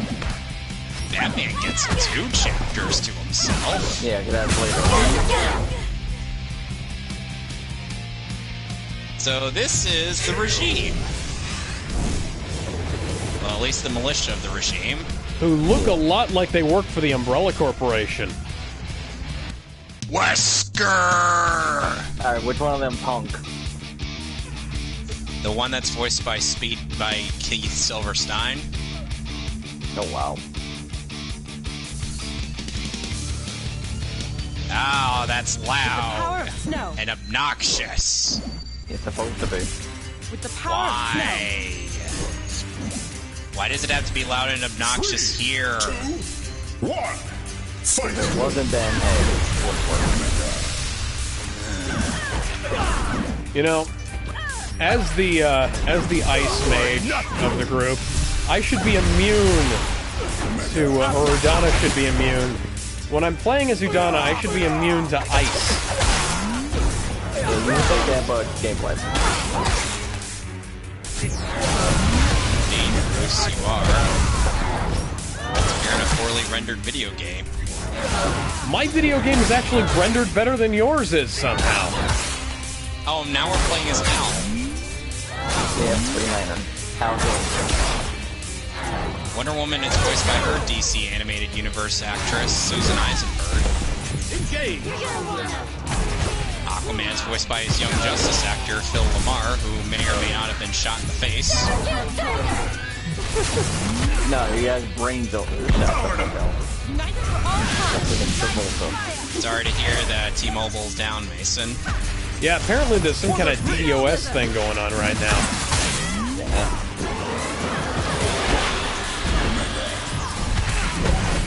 Alright, we've been patching up the T-Mobile. Good thing I got Verizon walls.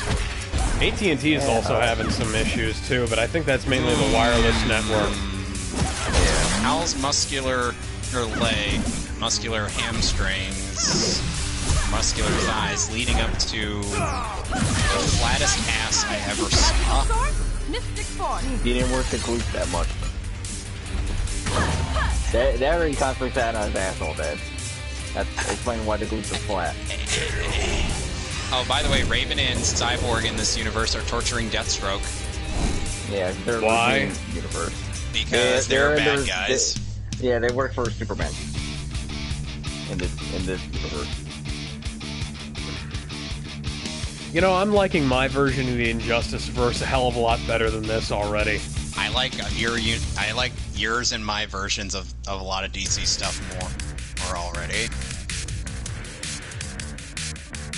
It's just you guys to somehow make DC even better. It's almost like... But I'm pissed. It's almost... You and your weapons are no match for me. It's almost like David Goyer should actually listen to comic book fans. Yeah, like that's gonna happen. It's almost like everyone who works for DC Comics could take a lesson or two from actually Your ass listening. is still super flat. Like, holy crap. That is not leaving my head anytime soon now. Dude, that's DC's ass right now. Oh, by the way, we're fighting Revenant.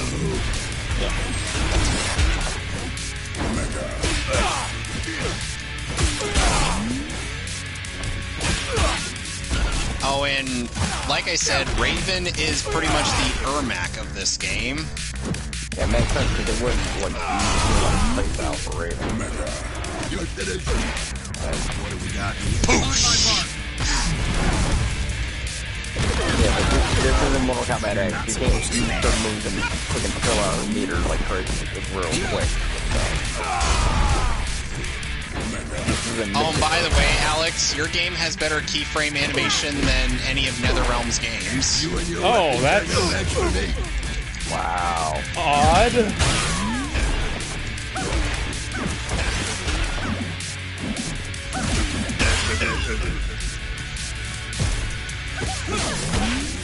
That's almost gone.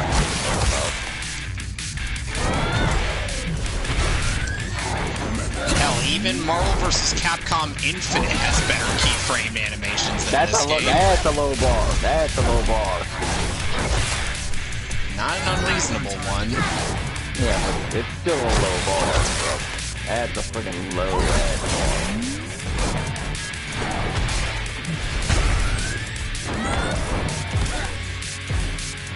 On my mark.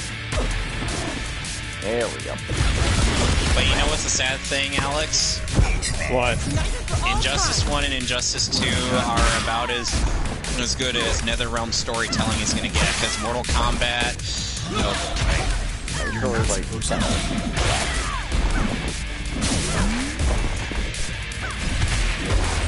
And in terms of voice casting for the Mortal Kombat series, MK9 is its peak.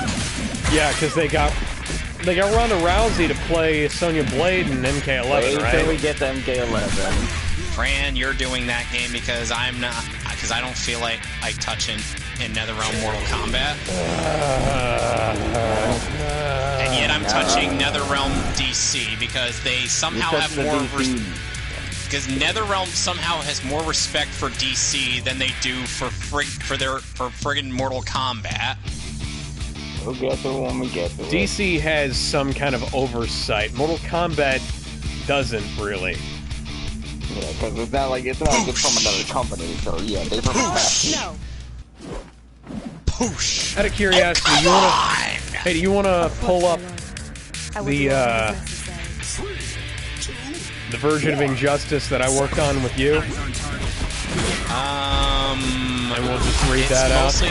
It's mostly just in like our discussion debate thing on Stand With Mick thing, so you may want to find. So we may want to, just like talk it out with them.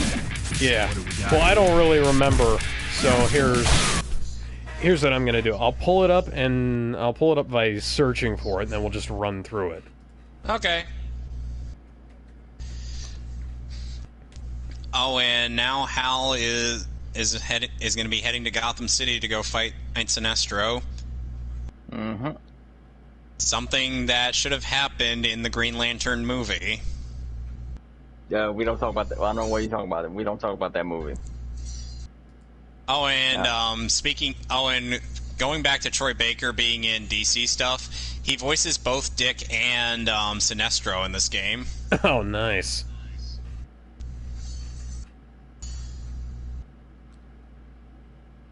Oh, and now we get another QuickTime event.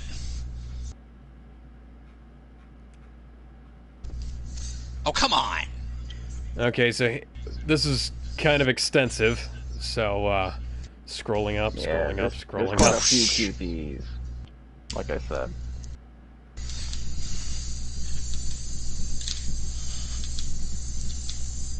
Oh, come on!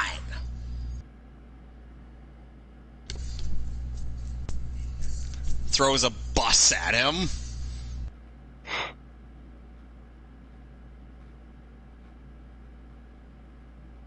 God damn. You can also switch back to the button QuickTime event presses, as if you'd like, but I'm just going to stick with this because I'm lazy. Yep, you're lazy ass. Poosh!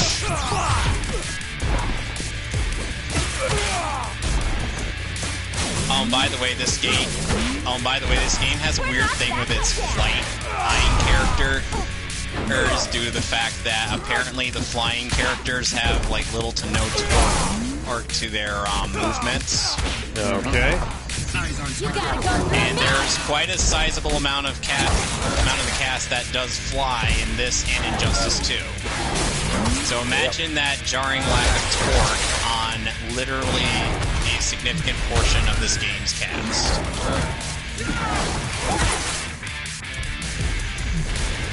Just imagine that, Alex.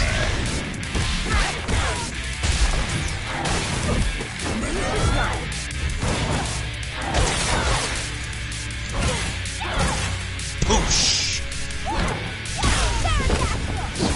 Oh, boo-hoo.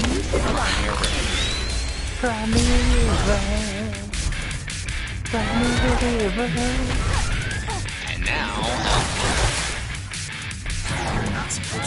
Hal's going to face himself. Yeah, he's gonna fight a shadow to himself. You're not me! And see the bosses.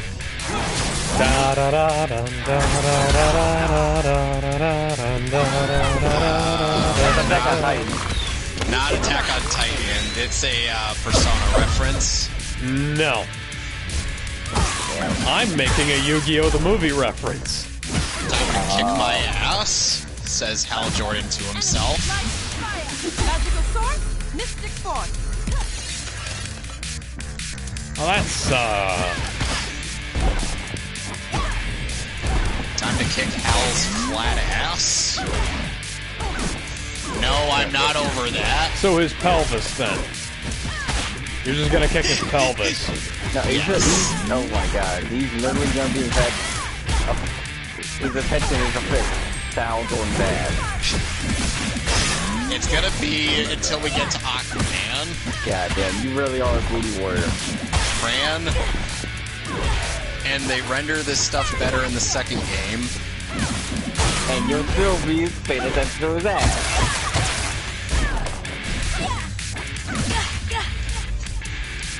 Okay, so after I beat Draken, I'm gonna read some of this stuff off while I'm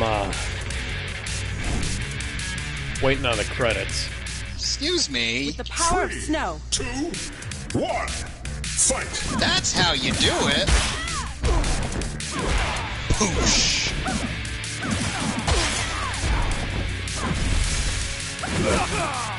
Yes, he gets up just to get back down again. I get up. I get knocked down again. You're never gonna keep me up. God damn it. God damn it, double wumble. You get me up, but I go down again. You're never gonna keep me up. Oh, God. Oh, hi, Batman.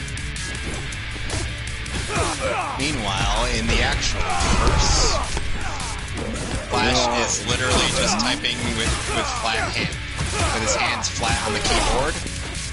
He's like, I'm pushing random buttons, hoping something happens.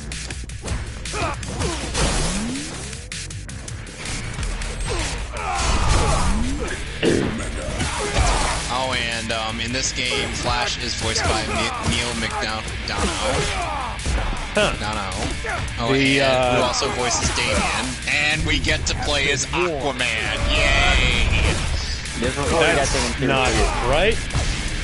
Draken started his super facing me and ended it facing away from me. So, Neil McDonough, the guy who played Dum Dum Dugan and, what's his name? One of the evil guys on Arrow. And he was also the voice of Green Arrow in one DC animated short. Huh.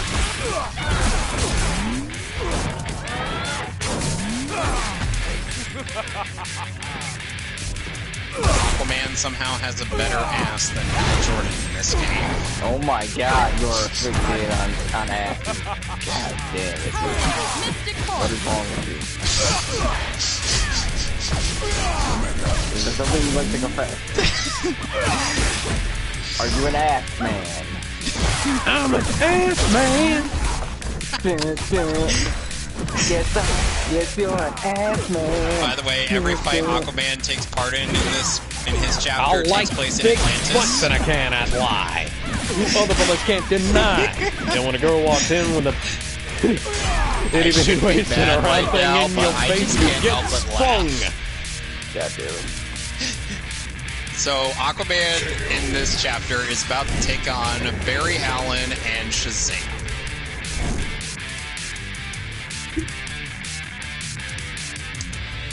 Okay, so you started this off after we were reading the Injustice comics, and I stopped because I got sick of them. You basically were screenshotting and getting on the writers.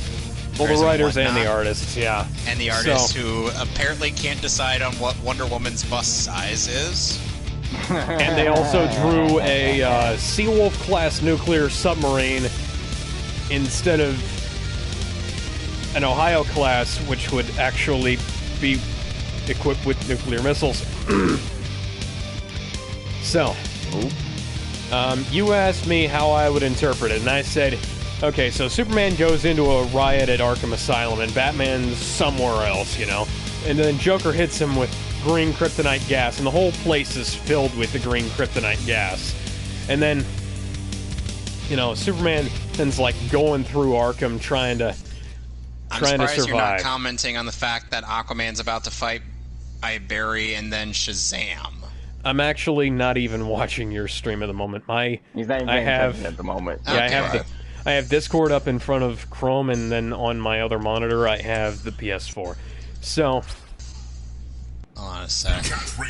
Been a while since I did this. Get what? Get what? Get your ass kicked? So anyways, No, since I paused to look up... Excuse me, Barry, you are being very rude. So Joker... Yeah, like he's not gonna kick your ass. Come on, man, be real. This is a medium difficulty. So Joker, Harley, and the Arkham inmates are causing problems, and slowly the green kryptonite gas is being replaced with the red stuff. And at the end, you know, Superman sees Lois as Doomsday, and we know how that goes down in that. And, you know, as for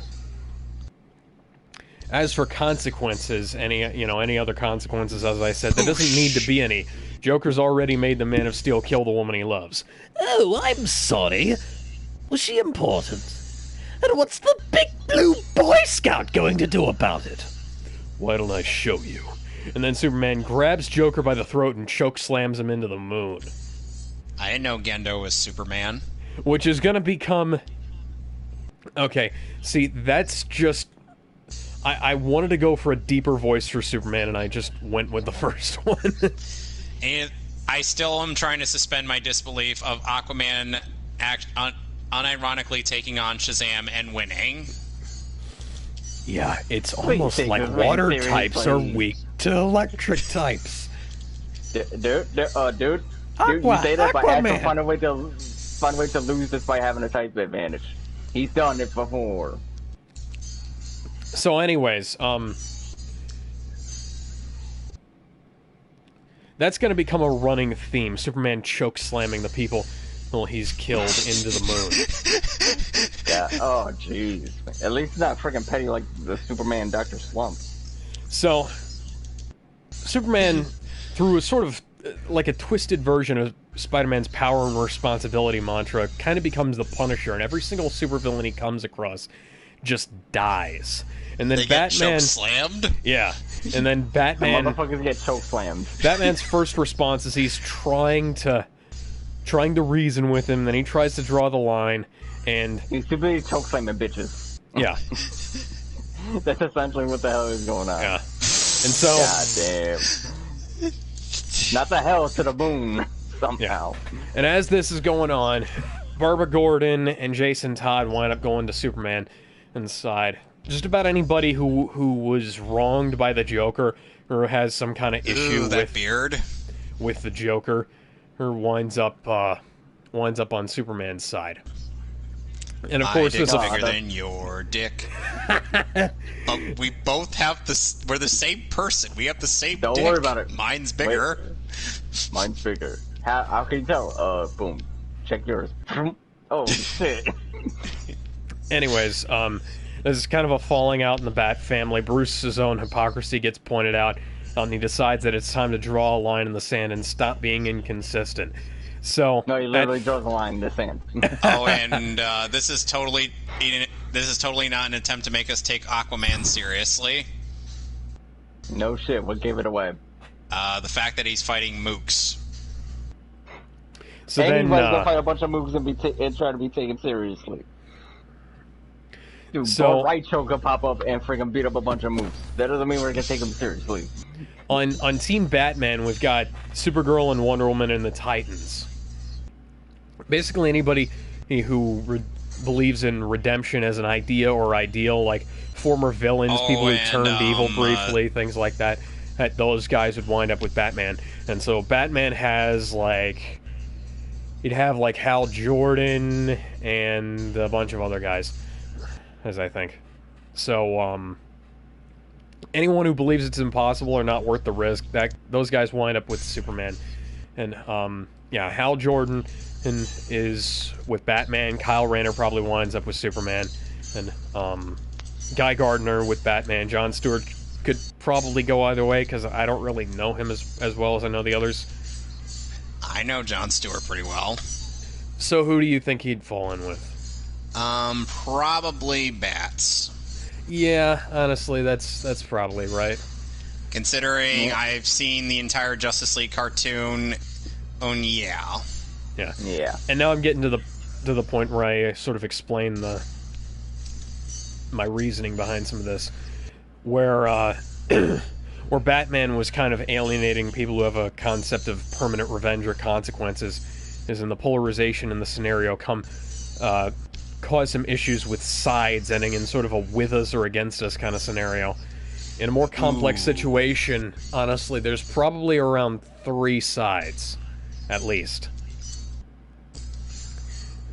Then we've got, and you listed off Nightwing, Starfire, Raven, Beast Boy, Wonder Girl, Wally West, Red Robin, Blue Beetle, Firestorm, and then I included Terra and Cyborg on the list, because Cyborg is not a Justice League character. Fuck you, anybody who thinks otherwise. I certainly don't think otherwise. Yeah, Captain Marvel winds up with Batman, Catwoman does too. Hawkman and Hawkgirl kind of wind up with Superman. I ended up saying, okay, time out. I ended up saying at a movie theater before going to see Shazam that I was paying tickets to see the real Captain Marvel, and the box office people actually found that kind of funny. Oh, and Aquaman's about to take on Ares. Oh, nice. Win. That's not mostly impossible. Yeah, remember, this ain't God of War Ares, otherwise he'd be fucked. Hey, if it were God of War Ares, all I'd need is for Rita Repulsa to make me grow, and then boom. Yeah. But no, you just gotta find one angry Spartan with ashy white skin. That's it. That's all you need. Ares! Wonder Woman's like, is this your Ares? Shows the head of the decapitated head of Ares. The one played by Alfred Molina in the 2009 movie. Oh, wow. Oh, nice. He played 2 supervillains. DC and Marvel. And, so the Flash family winds up with Batman. Damian starts out with Superman and then winds up with Batman in the long run. And see, at this point, you list off on Team Batman, Catwoman, Wonder Woman, Hal Jordan, Guy Gardner, Barry Allen, Jay Garrick, Wally West, Bart Allen, Supergirl, Nightwing, Red Robin, Blue Beetle, Firestorm. Do I really list off those people? Yes, Starfire, Beast Boy, Raven, Cyborg, Terra, Superboy, Lex Luthor, and then on Superman's team we have Superman, Red Hood, Oracle, Kyle Rayner, Hawkman, Hawkgirl. Oh my god! Ollie winds up... Was I doing this just to keep track of things? And I just curb stomped Ares. Yes, and now Oliver Queen winds up on Team Superman because I like Oliver as a bloodthirsty killer. And then Dinah winds up on Batman's team because her dad's a cop. And meanwhile, all I can think when someone asks Ollie, he's like, "Wait, you're not a killer? Or you're besties with Batman?" And then Ollie's like, "Fuck Batman." Sorry, I had to quote the stupid Fuck Titans Batman. live-action series at some point. Yeah, I wound up putting Batwoman. I based Batwoman off of Mystery of the Batwoman and put her on Superman's team. Mystery of the Batwoman's the only good version of that character. I agree. John Constantine winds up in his own that's the pill little that's group. supposed to explain how the normies could actually survive some of the Dragon Ball Z BS that these characters go through. Bullshit. It's basically a pill that enhances Superman's performance-enhancing drugs. That's all you need to know. PED, essentially. Yeah. Aquaman winds up with Superman because I generally like him as having a low tolerance for bullshit. And, I basically established a third faction, and like a neutral faction, where John Constantine and a bunch of others wind up. Because Constantine is too underhanded. Anti-hero. Yeah, Constantine's an anti-hero, and he's a bit too underhanded to work with either of the main factions. Yeah. Zatanna kind of winds up with Superman because Lexi. she mind-wiped Dr. Light in the main timeline and also fucked up Batman's memory, so yeah, she's kind of his brand of underhanded in this universe. Black Adam winds up with Batman, and so Batman gets Black Adam and Captain Marvel. And my reasoning behind this is that I'm not really trying to make it lopsided, but I also figured that Superman's forces should be small but powerful and capable. Well, and Superman as the final boss would take multiple characters to defeat. Kind of like how Lord Draken in this game has quite a few characters that you have to go through before you can actually beat him. Like a gauntlet, in a way. Yeah, kind of. And Lobo ends up in the middle with Constantine. Because Lobo is Lobo. The Lobo is Lobo, yes. Oh, and in the canon Injustice universe, Supergirl isn't established until Injustice 2. No, that's weird. Sinestro she basically winds becomes up one of the main quote unquote trio of Injustice 2. Who, despite her not being all that involved in the story. Oh, that sucks. Not sure. Mason's asking, what do y'all think of JonTron and his controversial political views? And I'm like... JonTron has controversial political views? I'm actually thinking on that one. Because I'm like, not sure what part of it I'm supposed to disagree with. Yeah. But, I wound up putting Sinestro with Superman because they're kind of, in this universe, they're kind of operating on the same wavelength and have the same kind of ideas, where it's like absolute peace through absolute control. And then Atrocitus winds up in the middle. Simp. He's a simp. Controversial just because a lot of people gave him shit. Yeah. Like I said, what part of it am I supposed to disagree with? Yep. Because you're not. Oh, by the way, we're about to play as low tier garbage. The Joker. Low tier garbage. Yeah, the Joker is kind of garbage tier in this game. Oh, yeah. Not. Yes, let's leave the SWAT team alone with the Joker. I'm sure that'll go over well. Yeah. I also mentioned that Superman would end up as a Yellow Lantern in his ending of the game. And Darkseid winds up in the middle, obviously. Darkseid is literally operating as an avatar in each universe, somehow voiced by a different person every single time. Yeah. Now, the question, possibly maybe Rorschach, if you get him involved, those guys probably wind up with Superman in the at least to start with. And then John Jones, bull aka crap. Martian Manhunter, Instant bullcrap. He winds up with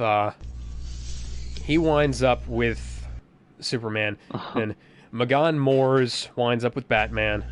I miss Martian. Yeah, and like maybe she could start out. And he's got knee injury. Maybe she could start out as being with John, and then like in Injustice 2, if when they find out she's a white Martian, she winds up with Batman, and like, maybe something like that. And let's see here.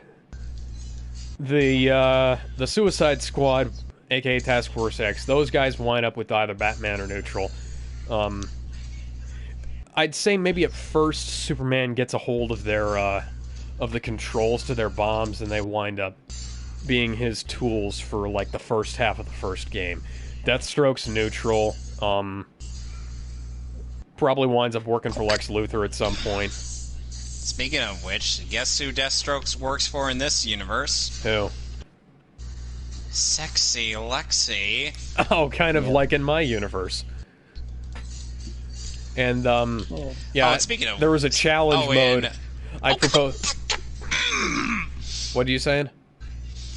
I tried throwing a pie at Batman for a Joker super move, but it didn't connect because Batman ducked. Why would you... This game is somehow more jank than I thought. Why that's your timing. What the fuck was that clash? Joker just ran in and like with a fucking crowbar. You always done. You always freaking charge at you.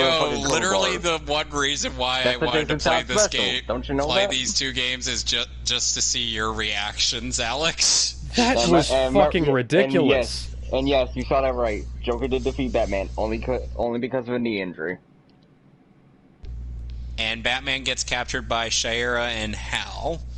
Oh, and Jon Stewart and Kyle Rayner are dead in this universe. Yep. Bullshit. Bullshit. Sinestro killed Kyle Rayner by tearing him apart and then throwing him into the sun, and then... That's as much bullshit as the Flash is getting destroyed by that fucking bomb. Kid Flash. Yeah, that's fucking bullshit. Wally West gets a lot better after Barry ends up going and he ends up gaining control over the Speed Force. Yeah, I proposed a challenge mode, beat all of Team Superman with just Deathstroke. That would be interesting to see. No, that'd be funny as hell. Deathstroke has taken on the entire Justice League and won. Yep, there you go. Yeah, Superman starts... You know, when the line is drawn, sides start being taken, Superman starts killing any supervillain. Here's Harley's outfit in this universe. Yes, she has a visible thong. Nice. Nice. And missing her Brooklyn accent. Oh, that's stupid. Like Margot Robbie missing the Brooklyn accent. Yeah, we're not gonna... she at least had a touch of it. Give a damn about that accent. Yep. She at least had a touch of it in Suicide Squad. Yeah. Oh, you're not even pulling at your pants, Joker. It's just right here. We don't want to see that, Joker. Superman starts killing any supervillain with a body to their name. With a choke slam? The choke slam is gonna freaking kill Callum. Somehow choke slam won't kill you. I'm sorry. But you've convinced me that that's the only way Superman could possibly kill someone, with a choke slam. Yeah. He goes WWE on anyone who defies his regime. Yeah. But he and Sinestro kind of like clash at first, but then Superman realizes that they're looking for the same thing in the end. And that kind Harley gets sent flying. That kind of kicks off the big divide between him and Batman. And then let's see here. Yeah, Kyle basically joins up with Superman so he could kill Major Force. And Major Force winds up being neutral. Didn't Major Force once kill Metallo in Batman Superman Public Enemies? Fuck, I don't even remember. I actually saw that a while ago. Oh, wait a second, I actually do have that movie. I haven't watched it. It's pretty good. It's in the timeline of Lex Luthor becoming president of the United States. Huh. Let's see here. Yeah, I was thinking this game basically has to be M-rated. Oh, and and below that Ace Chemical thing, it says "fuck Superman." Yep. That's little fuck Superman. Because believe it or not, there are people that don't like his rule. And then you asked me what the canon ending would be, and I said, well, it'd be unexpected. So Batman faces Superman alone, barely even putting up a fight.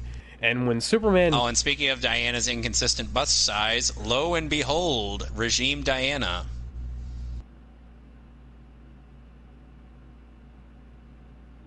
You know, I appreciate the thigh that's showing, but the face... I can't get over the face. Dude, wait till we get to Injustice 2. At least the faces are better there. Yeah, at least the faces are better rendered there. Or in the cinematic animation looks a lot better. It's just... On the other face, look kind of jank. But what are you gonna do? That modeling makes it look like somebody strapped a pair of rubber bowling balls to her chest. Dude. Isn't that what most of the characters from Mightiest Disciple... Isn't that what one of the female characters looks like in Mightiest Disciple? Oh, and Kenichi? Yeah, Kenichi. Kenichi, the Mightiest Disciple. Oh, shit. That pretty much.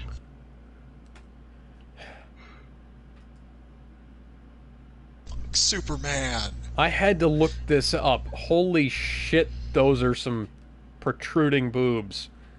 Yeah, man. Why you got that right, bro? I think I might have found my new favorite show. Okay, dude, cool your tips. Kenichi, the Mightiest Disciple, where basically everything is a Charles Atlas advertisement. Nice. But yeah, for the protagonist, and the mentors keep trying to kill him. But yeah, Batman... hilarious and convoluted ways. For suicidal training that any of us try to go through, we're dead. Let's be honest, we're dead. But yeah, Joker takes one of the happy pills. Oh, nice. In the final battle on the moon, because the final battle takes place on the moon, because Superman is now Rita Repulsa. Oh, come on. Wait, but before after he chokeslams everybody onto the moon, that there's still craters of that. There's going to be quite a few people. There's going to be quite a few people dead on the moon, but it's They're going to fear the chokeslam. But the battle kind of like rages across the moon, and Joker Superman, gets riddled with bullets and he survives. Superman tries to kill Batman. Hi, Damian as Nightwing. Right down to tearing Batman's armor to shreds, and underneath that, he reveals that Batman was Superman all along. Damn, that's a fucking plot twist and a half. And then, so Kevin Conroy does play Superman in your universe. Yes. So, as Injustice, Superman is astonished by the presence of other Superman. The Joker leaps up and says, "You know, I really didn't see that one coming." Roll credits. And that's it. Boom! It just cuts the credits right then and there. Yes. Damn. And then low-tier garbage Joker taking on Shira. Injustice 2 Injustice 2 shows in their version of Crisis on Infinite Earths, the version of Superman that replaced Batman did so because Superman's universe was destroyed. Well, his universe was destroyed during the arc, and their Batman died. And they already had a Superman, so he figured, Shira has pick advantage. No, she wants that meat. And then I came up with a push. I came up with something that Joker would say in the opening cutscene of Injustice 2.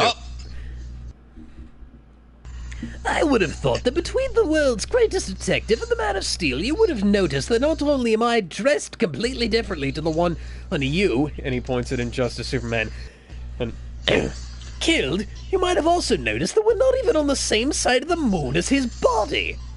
Now, I've been stuck here for a week, and I'd really like to know what the hell is going on. Indeed. And that leads into a collection of multiverse stories before we get down to the meat and bones of Injustice 2, Dark Knight's Metal. And I just beat Shira with the pig. So you beat a woman with your meat, is what you're saying. Oh, hi, Damien. We're about to throw cards at you. Gambit is better. So, we have... Here we have, from the antimatter multiverse, we have... or from the antimatter universe, rather. We have the good guy Joker, who's basically the Question pushed through the lens of the Jokester from Earth 3. And he'd be Harvey Dent, but not Two-Face. And then we'd have, like, their version of the Justice League, or I can't remember what I called them. And I managed to do that flawlessly. We have his, daughter, Duella Dent, his wife, Dr. Harleen Quinzel, a.k.a. the Joker of Earth 9. Earth 9 Joker is 3 women in the main multiverse, but in this version she'd just be 1. Oh, wow. And, let's see if I can scroll down. Nice Death in the Family reference. Okay, yeah, Universal Justice League is what I call them. Earth -52's current Batman... Funny enough, Ollie's ending in Injustice 2, who actually has him, as in taking a multiversal Justice League to combat Brainiac. Yep. And we have Earth -52's Batman Jason Todd, well, current Batman. Earth -32's Golden Lantern Sinestro. Does Golden Lantern have Goldar? No. Earth negative.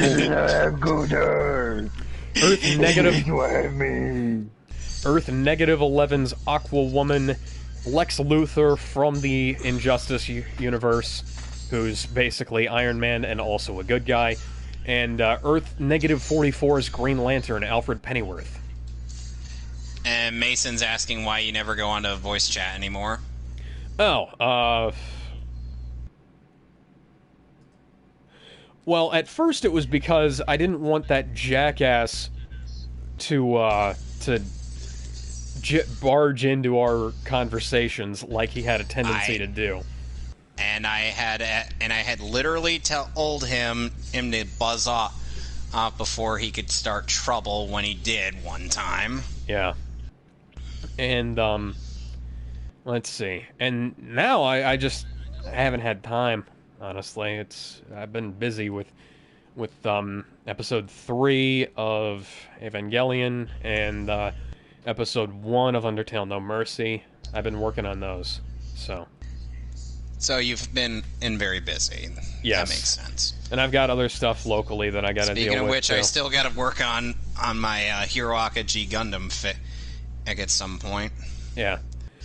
So yeah. Plus, I've also been getting a little bit more hours at CVS lately. 3, Yeah. 2, 1, fight! Let's see here. I had Good Guy Joker as being the Harvey Dent of Earth -23, and that's where Batman is like an evil crime lord, and Harvey Dent was like the police chief or prosecutor who decided to go outside the law to take down this evil crime lord guy. And Harvey Dent takes on trying to going to imprison main universe Joker.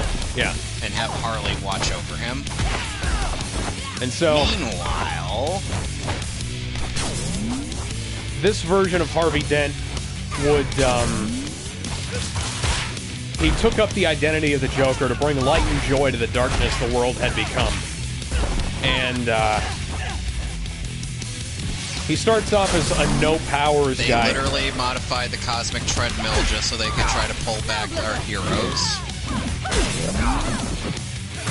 So Harvey Dent's Joker starts off as a no-powers guy, but repeated encounters with the criminal mastermind Batman wind up giving him true immortality and regeneration as his only superpower. Sort of a poetic way of saying that you can never kill the laughter. Oh, and Alden has apparently finally understood why you don't like CM Punk through him being a hypocrite on social media. Oh, yeah. So now we're infiltrating Wayne Manor. And, and we're playing as Ollie. Let's see here. I said the Universal Justice League would be reunited throughout the course of the game, and from that point, it basically starts following the plot of... Oh, and you want to know how Superman exposed Batman in the Injustice universe? Press conference? Twitter. Oh, right. Oh, wow. I forgot. He literally Press posted conference a tweet was that his own said, identity. He literally exposed Batman's identity through posting it on social media, being like Bruce Wayne's Batman. I've seen 4chan posts where they go through an in-universe thing where they come to the conclusion that Bruce Wayne must be Superman and Clark Kent must be Batman. What? I don't even remember. It was either 4chan or Tumblr. I think it might have been both at various points in time. But yeah, the Universal Justice League reunited throughout the course of the game, and from there it basically follows the plot of Dark Days the Forge, Dark Days the Casting, Dark Knights Metal, and various tie-ins explaining the origins of each member of the Dark Knights in the Universal Justice League, aka JLU. Justice League Unlimited. Yep. Sinestro comes in from the Dawnbreakers universe. Jason Todd is the Oh, by the way, part of the regime is Killer Frost. Power of snow. Oh, cool. For some reason. That For makes some no reason. sense. Yeah, and Solomon Grundy's also in the regime. Yeah, Sinestro is pulled from the universe of the Dawnbreaker. Jason Todd is the current Batman from the Red Death universe. And she has an ugly mohawk. Aquaman comes from the universe of the Drowned. Green Lantern is from the Murder Machines universe, and Iron Lex is from the Devastators.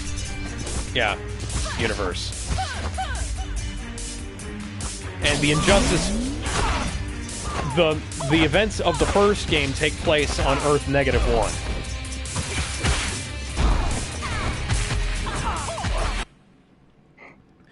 And the Batman Who Laughs... Oh, and Ollie's fighting against Solomon Grundy.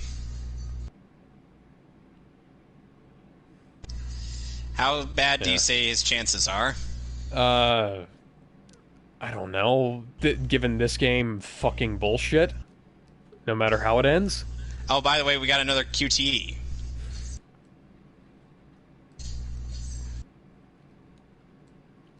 Scrolling down, scrolling down, scrolling down. Here's a bunch of stuff of me talking about why, Here's a bunch of stuff about me talking about why they got the lore wrong.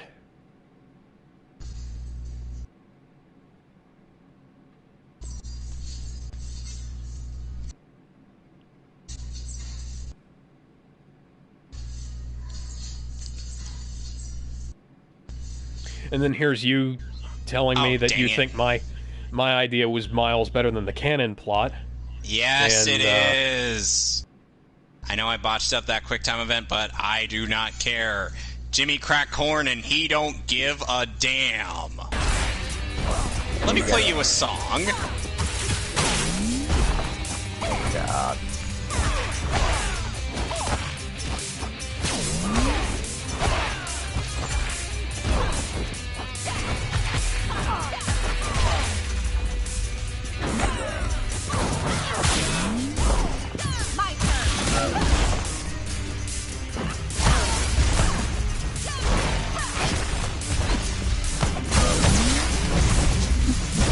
Hold on a sec.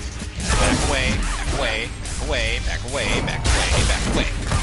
Look away, look away, look away. Excuse me, I was down on the ground with invincibility frames. You stay down. You get back up just to get back down again. Just get knocked the fuck out.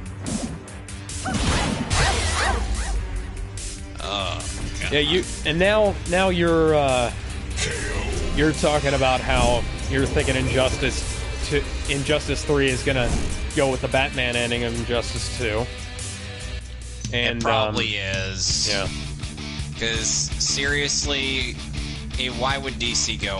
Why would DC and NetherRealm go anywhere else? Yeah. And now you're complaining about Wonder Woman's characterization in this game that you're playing. Oh God, her characterization in Injustice 2 is horrible. How they're just wait until that game. Yeah. How they basically make her into a Lady Macbeth character. Yeah. Yeah, more or less. Yeah, but ooh.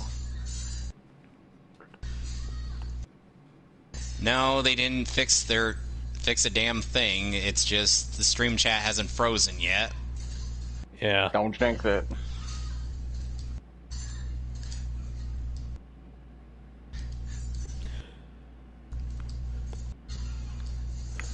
Ice Arrow on Killer Frost. And then you told me about how Dick Grayson died in this game, or at least in the prequel to this game. And he slips and falls and hits his head on a rock. Yeah, I even showed you the panel for context. Yeah, that was so fucking dumb. It was. That was fucking dumb. Time for it. 3, 2, 1. Fight! Oh, and Alan Tudyk voices Ollie in this game, reprised from Young Justice. Oh, and for some reason they make him a guy who uses terms like social justice warrior. Oh, God. Oh my fucking god, I remember that. I remember hearing about that. And she gets back up just to get back down again.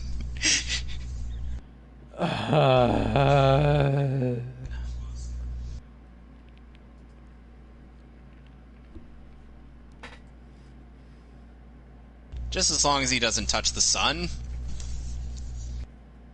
I mean, hell, that was an enemy that Kyle Rayner had to fight in his old days.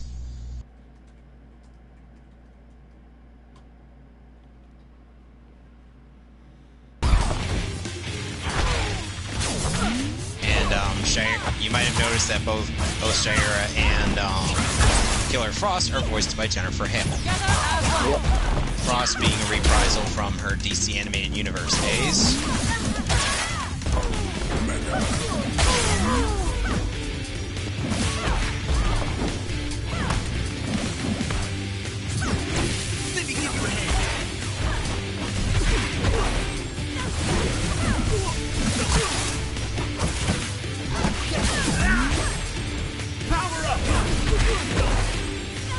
And then there's that one guy that tried to screw you over, or because of the comics.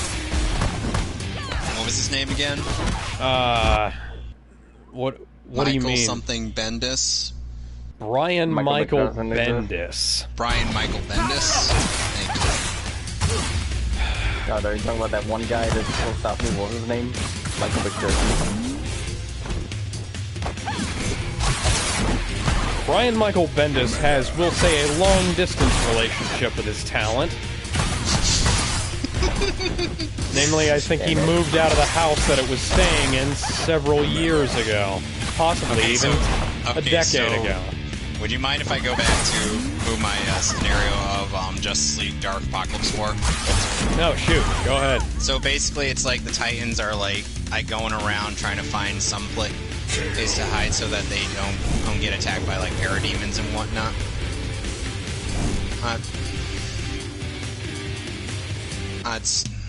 Since like I said, the new gods still have to kind of recover from Darkseid attacking in quite a few of their ranks. Them helping out was kind of them doing a solid for saving Orion. Shit. What? SPD? That animation. What? Green Lantern using a jackhammer? Yeah, that looked like hell. What the hell? Indeed. By the way, we have the powers of Earth, Wind, Fire, or Water, and Heart to summon Captain Planet. By your powers combined, I am Captain Planet. No, it's gonna be Don Cheadle, Captain Planet. God, no, not that one. Yeah, that has to be him. It's a college humor skit. I remember. You know, when I watched Iron Man 1 again, I was so irritated by Terrence Howard's voice. And then, when Iron Man 2 came around, I was like, oh, thank God. We got the real roadie here. But Batman's just gonna hide the briefcase behind something, and guess who's gonna take on both of these two gods among people and win? the Man-Bat? No. Man-Bat isn't even in this game. What the hell? Ollie is literally going to take on Diana and Black Adam and win. Yep. That would be unbelievable if Batman did it. Oliver Queen? What the fuck? It's this chapter, so remember, who's got the freaking show? Speaking of Stephen Amell Arrow, his costume is in this game with his voice clips. Well, that's neat. Can you play as him in the story mode and have... No. Oh, fuck you. You're stuck with this version of Green Arrow. Screw you, DC. That would be nice, though.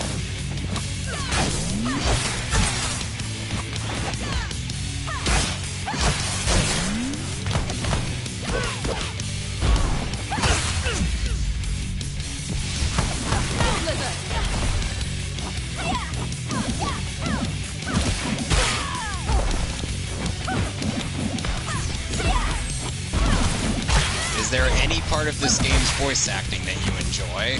I can't hear it. I'm actually playing my game.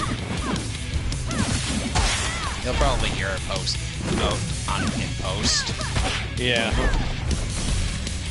And we just curb stomped Wonder Woman as Oliver Queen. Because that makes sense, doesn't it? And just to make that look even worse, we're about to beat Black Adam with Oliver Queen. Because that makes sense, doesn't it? Our Wonder Woman is better looking. Yeah, bullshit, Ollie. I've seen your Wonder Woman. She has the exact same janky-ass facial animation. In fact, there it is now. SPD? And like I said, I'm literally playing this just to see how you react. I don't mean to troll, it's just, you know... And everybody gets incapacitated except for Ollie. Are you up to the brave for the fool?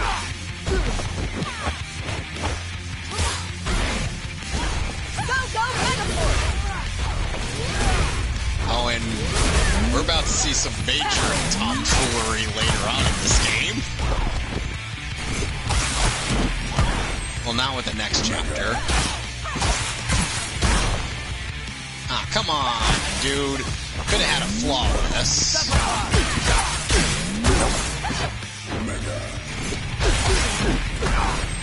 Boosh.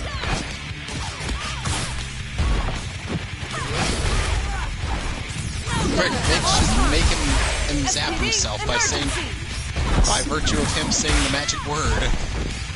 Kazam? Then he gets replaced by Shaquille O'Neal. I thought the magic words were go fuck yourself. I thought the magic words and we're done. Motherfucker. He gets back up to get him back down again. Oh crap, why are you beating up the rock? No! We haven't even confirmed if the Rock is playing, It's pretty much confirmed. What do you think of the Rock playing, Black Adam? I think it's a pretty good choice. And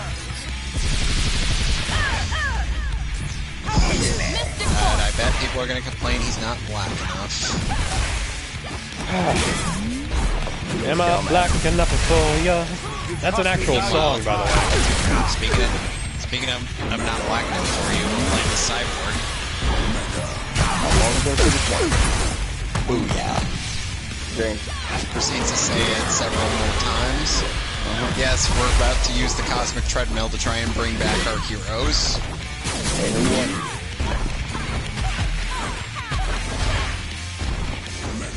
Not me, because I would try to think of a different idea, like using Cyborg's boom tube technology in some way. That would take too long. Rather than running the risk of creating an unfixable flashpoint scenario, you know? Oh, you mean like what happened with the DC animated movie universe? Yeah, kinda like that. With only 5 good movies out of 15? Ow. 3, 2, 1. How is that even possible? Even Marvel has more good movies. Yeah. Most of Phase 1, around half of Phase 2. Iron Man 3, rather, could have been better with better editing. Iron Man 2 could have been better with better editing. Time for action. Come to think of it, they all could have been better with better editing. Oh, and Cyborg's about to take on Deathstroke and Lex Luthor. And win. Check this out. By himself. That's slightly less unbelievable. Oh, and Cyborg's also garbage tier. But why though? Isn't he one of the most, even he one of the more powerful members of the league? Compared to Aquaman, who admittedly is more powerful than him. I mean, just in terms of we like, just taste him in the nuts. So Deathstroke will not be having Jericho, and he will not be having Rose. Yet. well, on the upside, he also won't be having sex with his adopted daughter.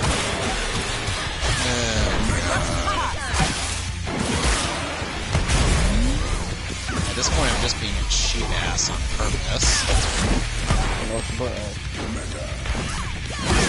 Oh, by the way, watch this. Falcon! Punch! Mega Blaster! And Deathstroke totally survives that. He gets back up just to get back down again. Oh, hi Ray Palmer. Are you gonna help us?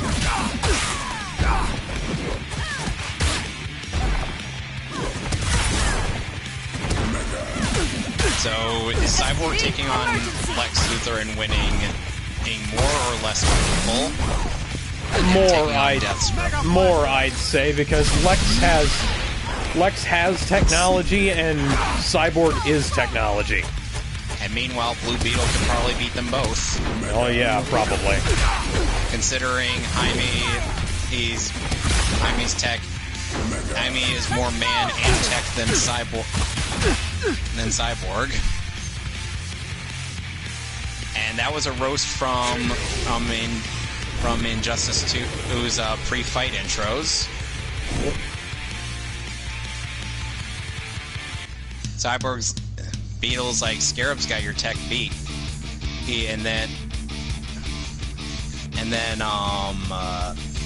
Cy's like, it's the man, not the machine. Then Jaime's like, got you beat there too. Oh no, that was a really sick burn. And just for your laser, here's my fist and my laser.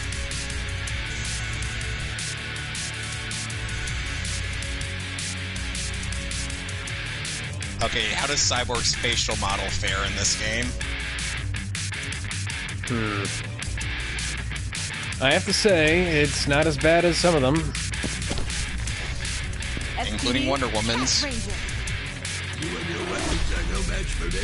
By the way, we get to play as Jank Wonder Woman in facial animation later in this game. Oh, that's gonna be fun. Second to last chapter, too.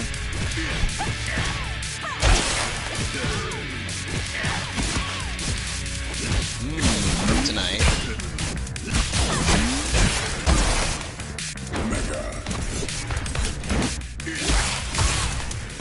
Are you up to the task? Eyes on target.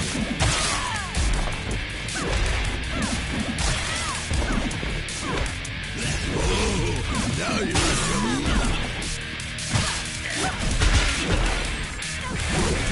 Check this out.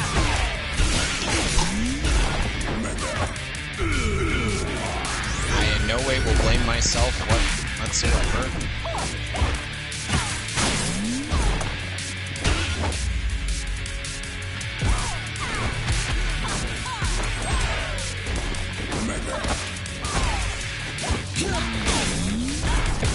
Superman's chin, though.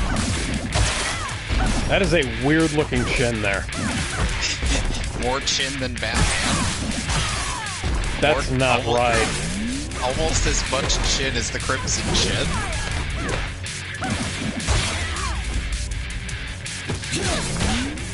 Tell me you get what I was just... I understand that, I got it. Good. Because I was hoping I didn't have to explain early Fairly Odd Parents. And then there's Waluigi and the Nega Chin.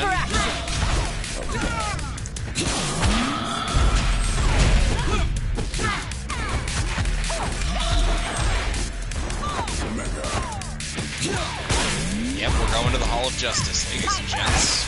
Meanwhile, at the Hall of Justice. Aquaman is busy being worthless again. We could use whales! Someone, get him out of here. Oh, God, it's Aquaman. Why is it that both you and me can do Kaiser's Batman voice? Because it's not a particularly complicated Batman voice. Considering he didn't really, do much with it. Yeah. Well, that's Only a couple times he tried to kill this world's Titans. That's by also the way, this from world's Titans are currently trapped in the Phantom Zone. Oh, that's fantastic. Because SPD, Cat Ranger. Connor tried to talk sense into Superman. I would do all that. Somehow failed. Oh, by the way, Catwoman's part of the regime. That doesn't make any sense.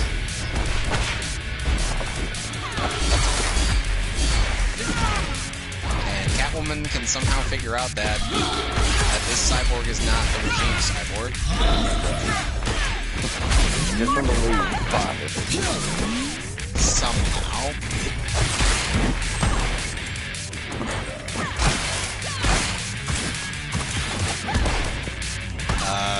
Catwoman, I don't know how a man with no way of telling if there's visible genitals could be aroused. I'm pretty sure he has a way of whipping it out.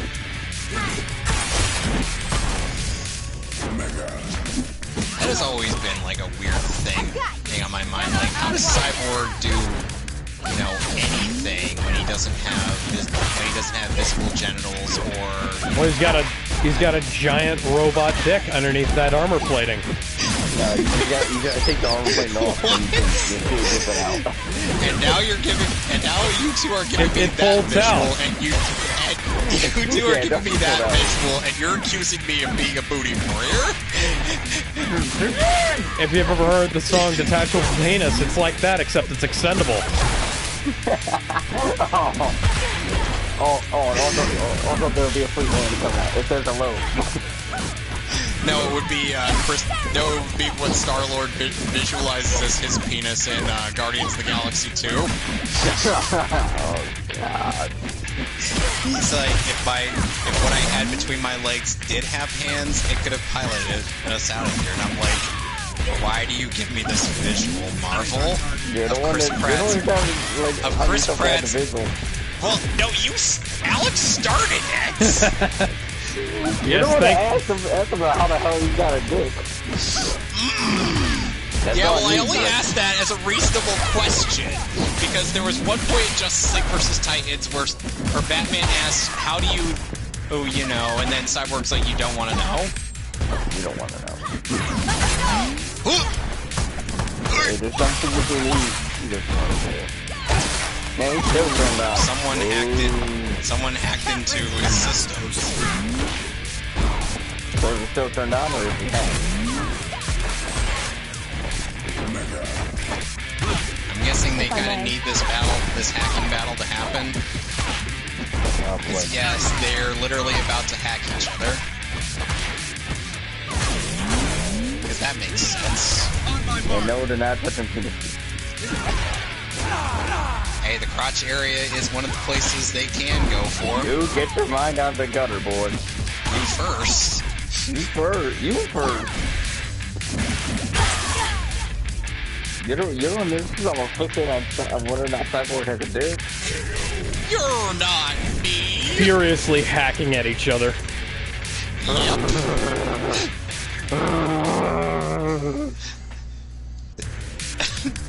Which one of them is going to pull out the cybernetic penis? Oh, it's not a question of which one. It's who's going to do it first. When it's going to be whipped out. SPD? Yeah, it's who's going to do it first. Hard. Bow before your lord. 3, 2. Hey, my fist came out first. Fight. Oh, it came out alright.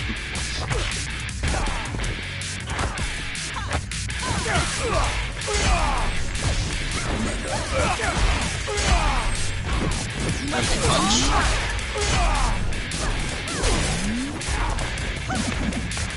What does it mean? What's he punching?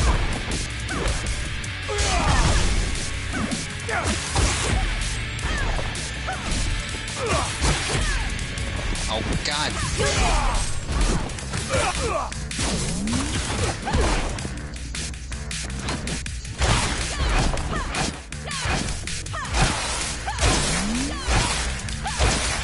That's it. Take this.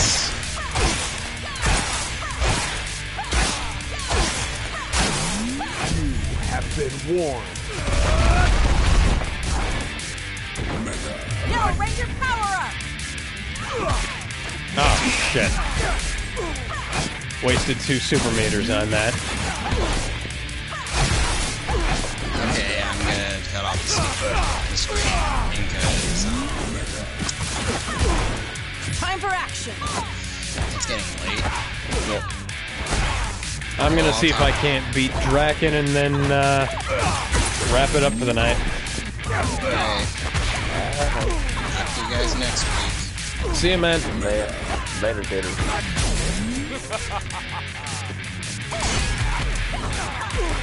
Power Rangers Mystic Force.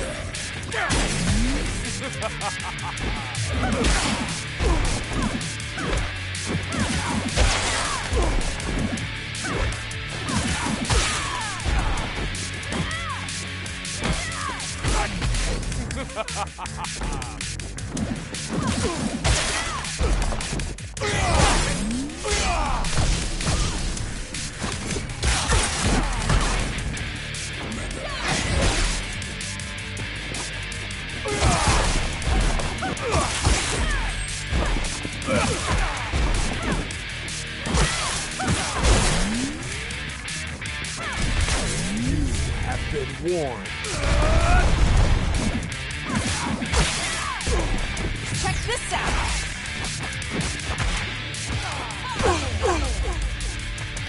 And hey, I did it before we could even actually get done. Well, before I had to do any... Oh, fuck it. You guys, I did it. I beat Draken into the litter box with you.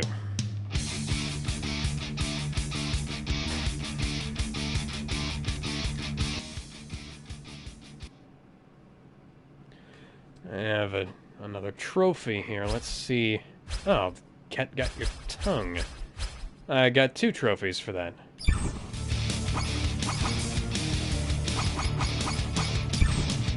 Let's see what I got here.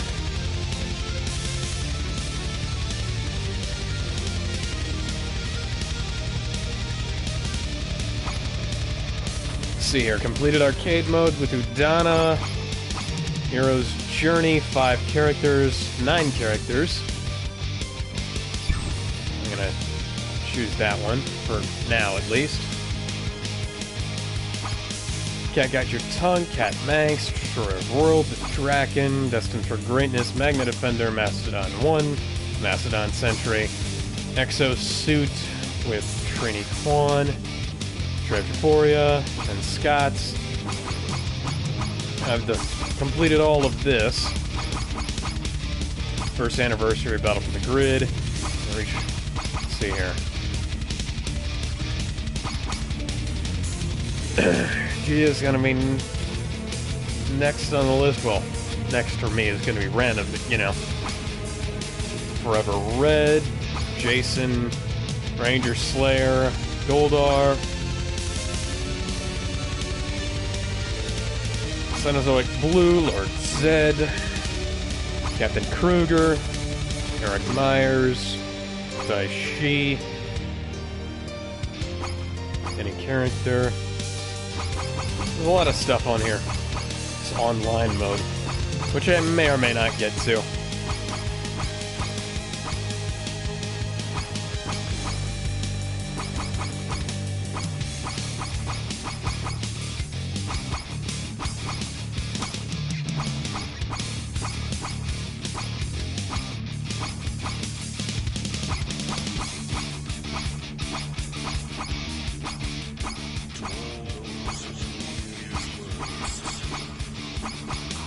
I will continue with your smile.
Not just any ranger, not by a long shot. In this time of uncertainty, we must stand together. If possible, come to each other's aid. Defend your worlds. May the power protect you all. Future Lord Dragon.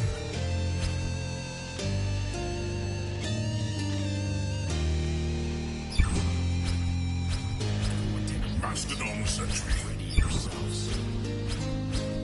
Kia.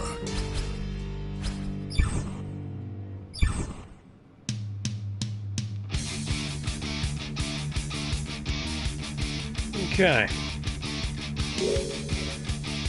Huh. That's interesting.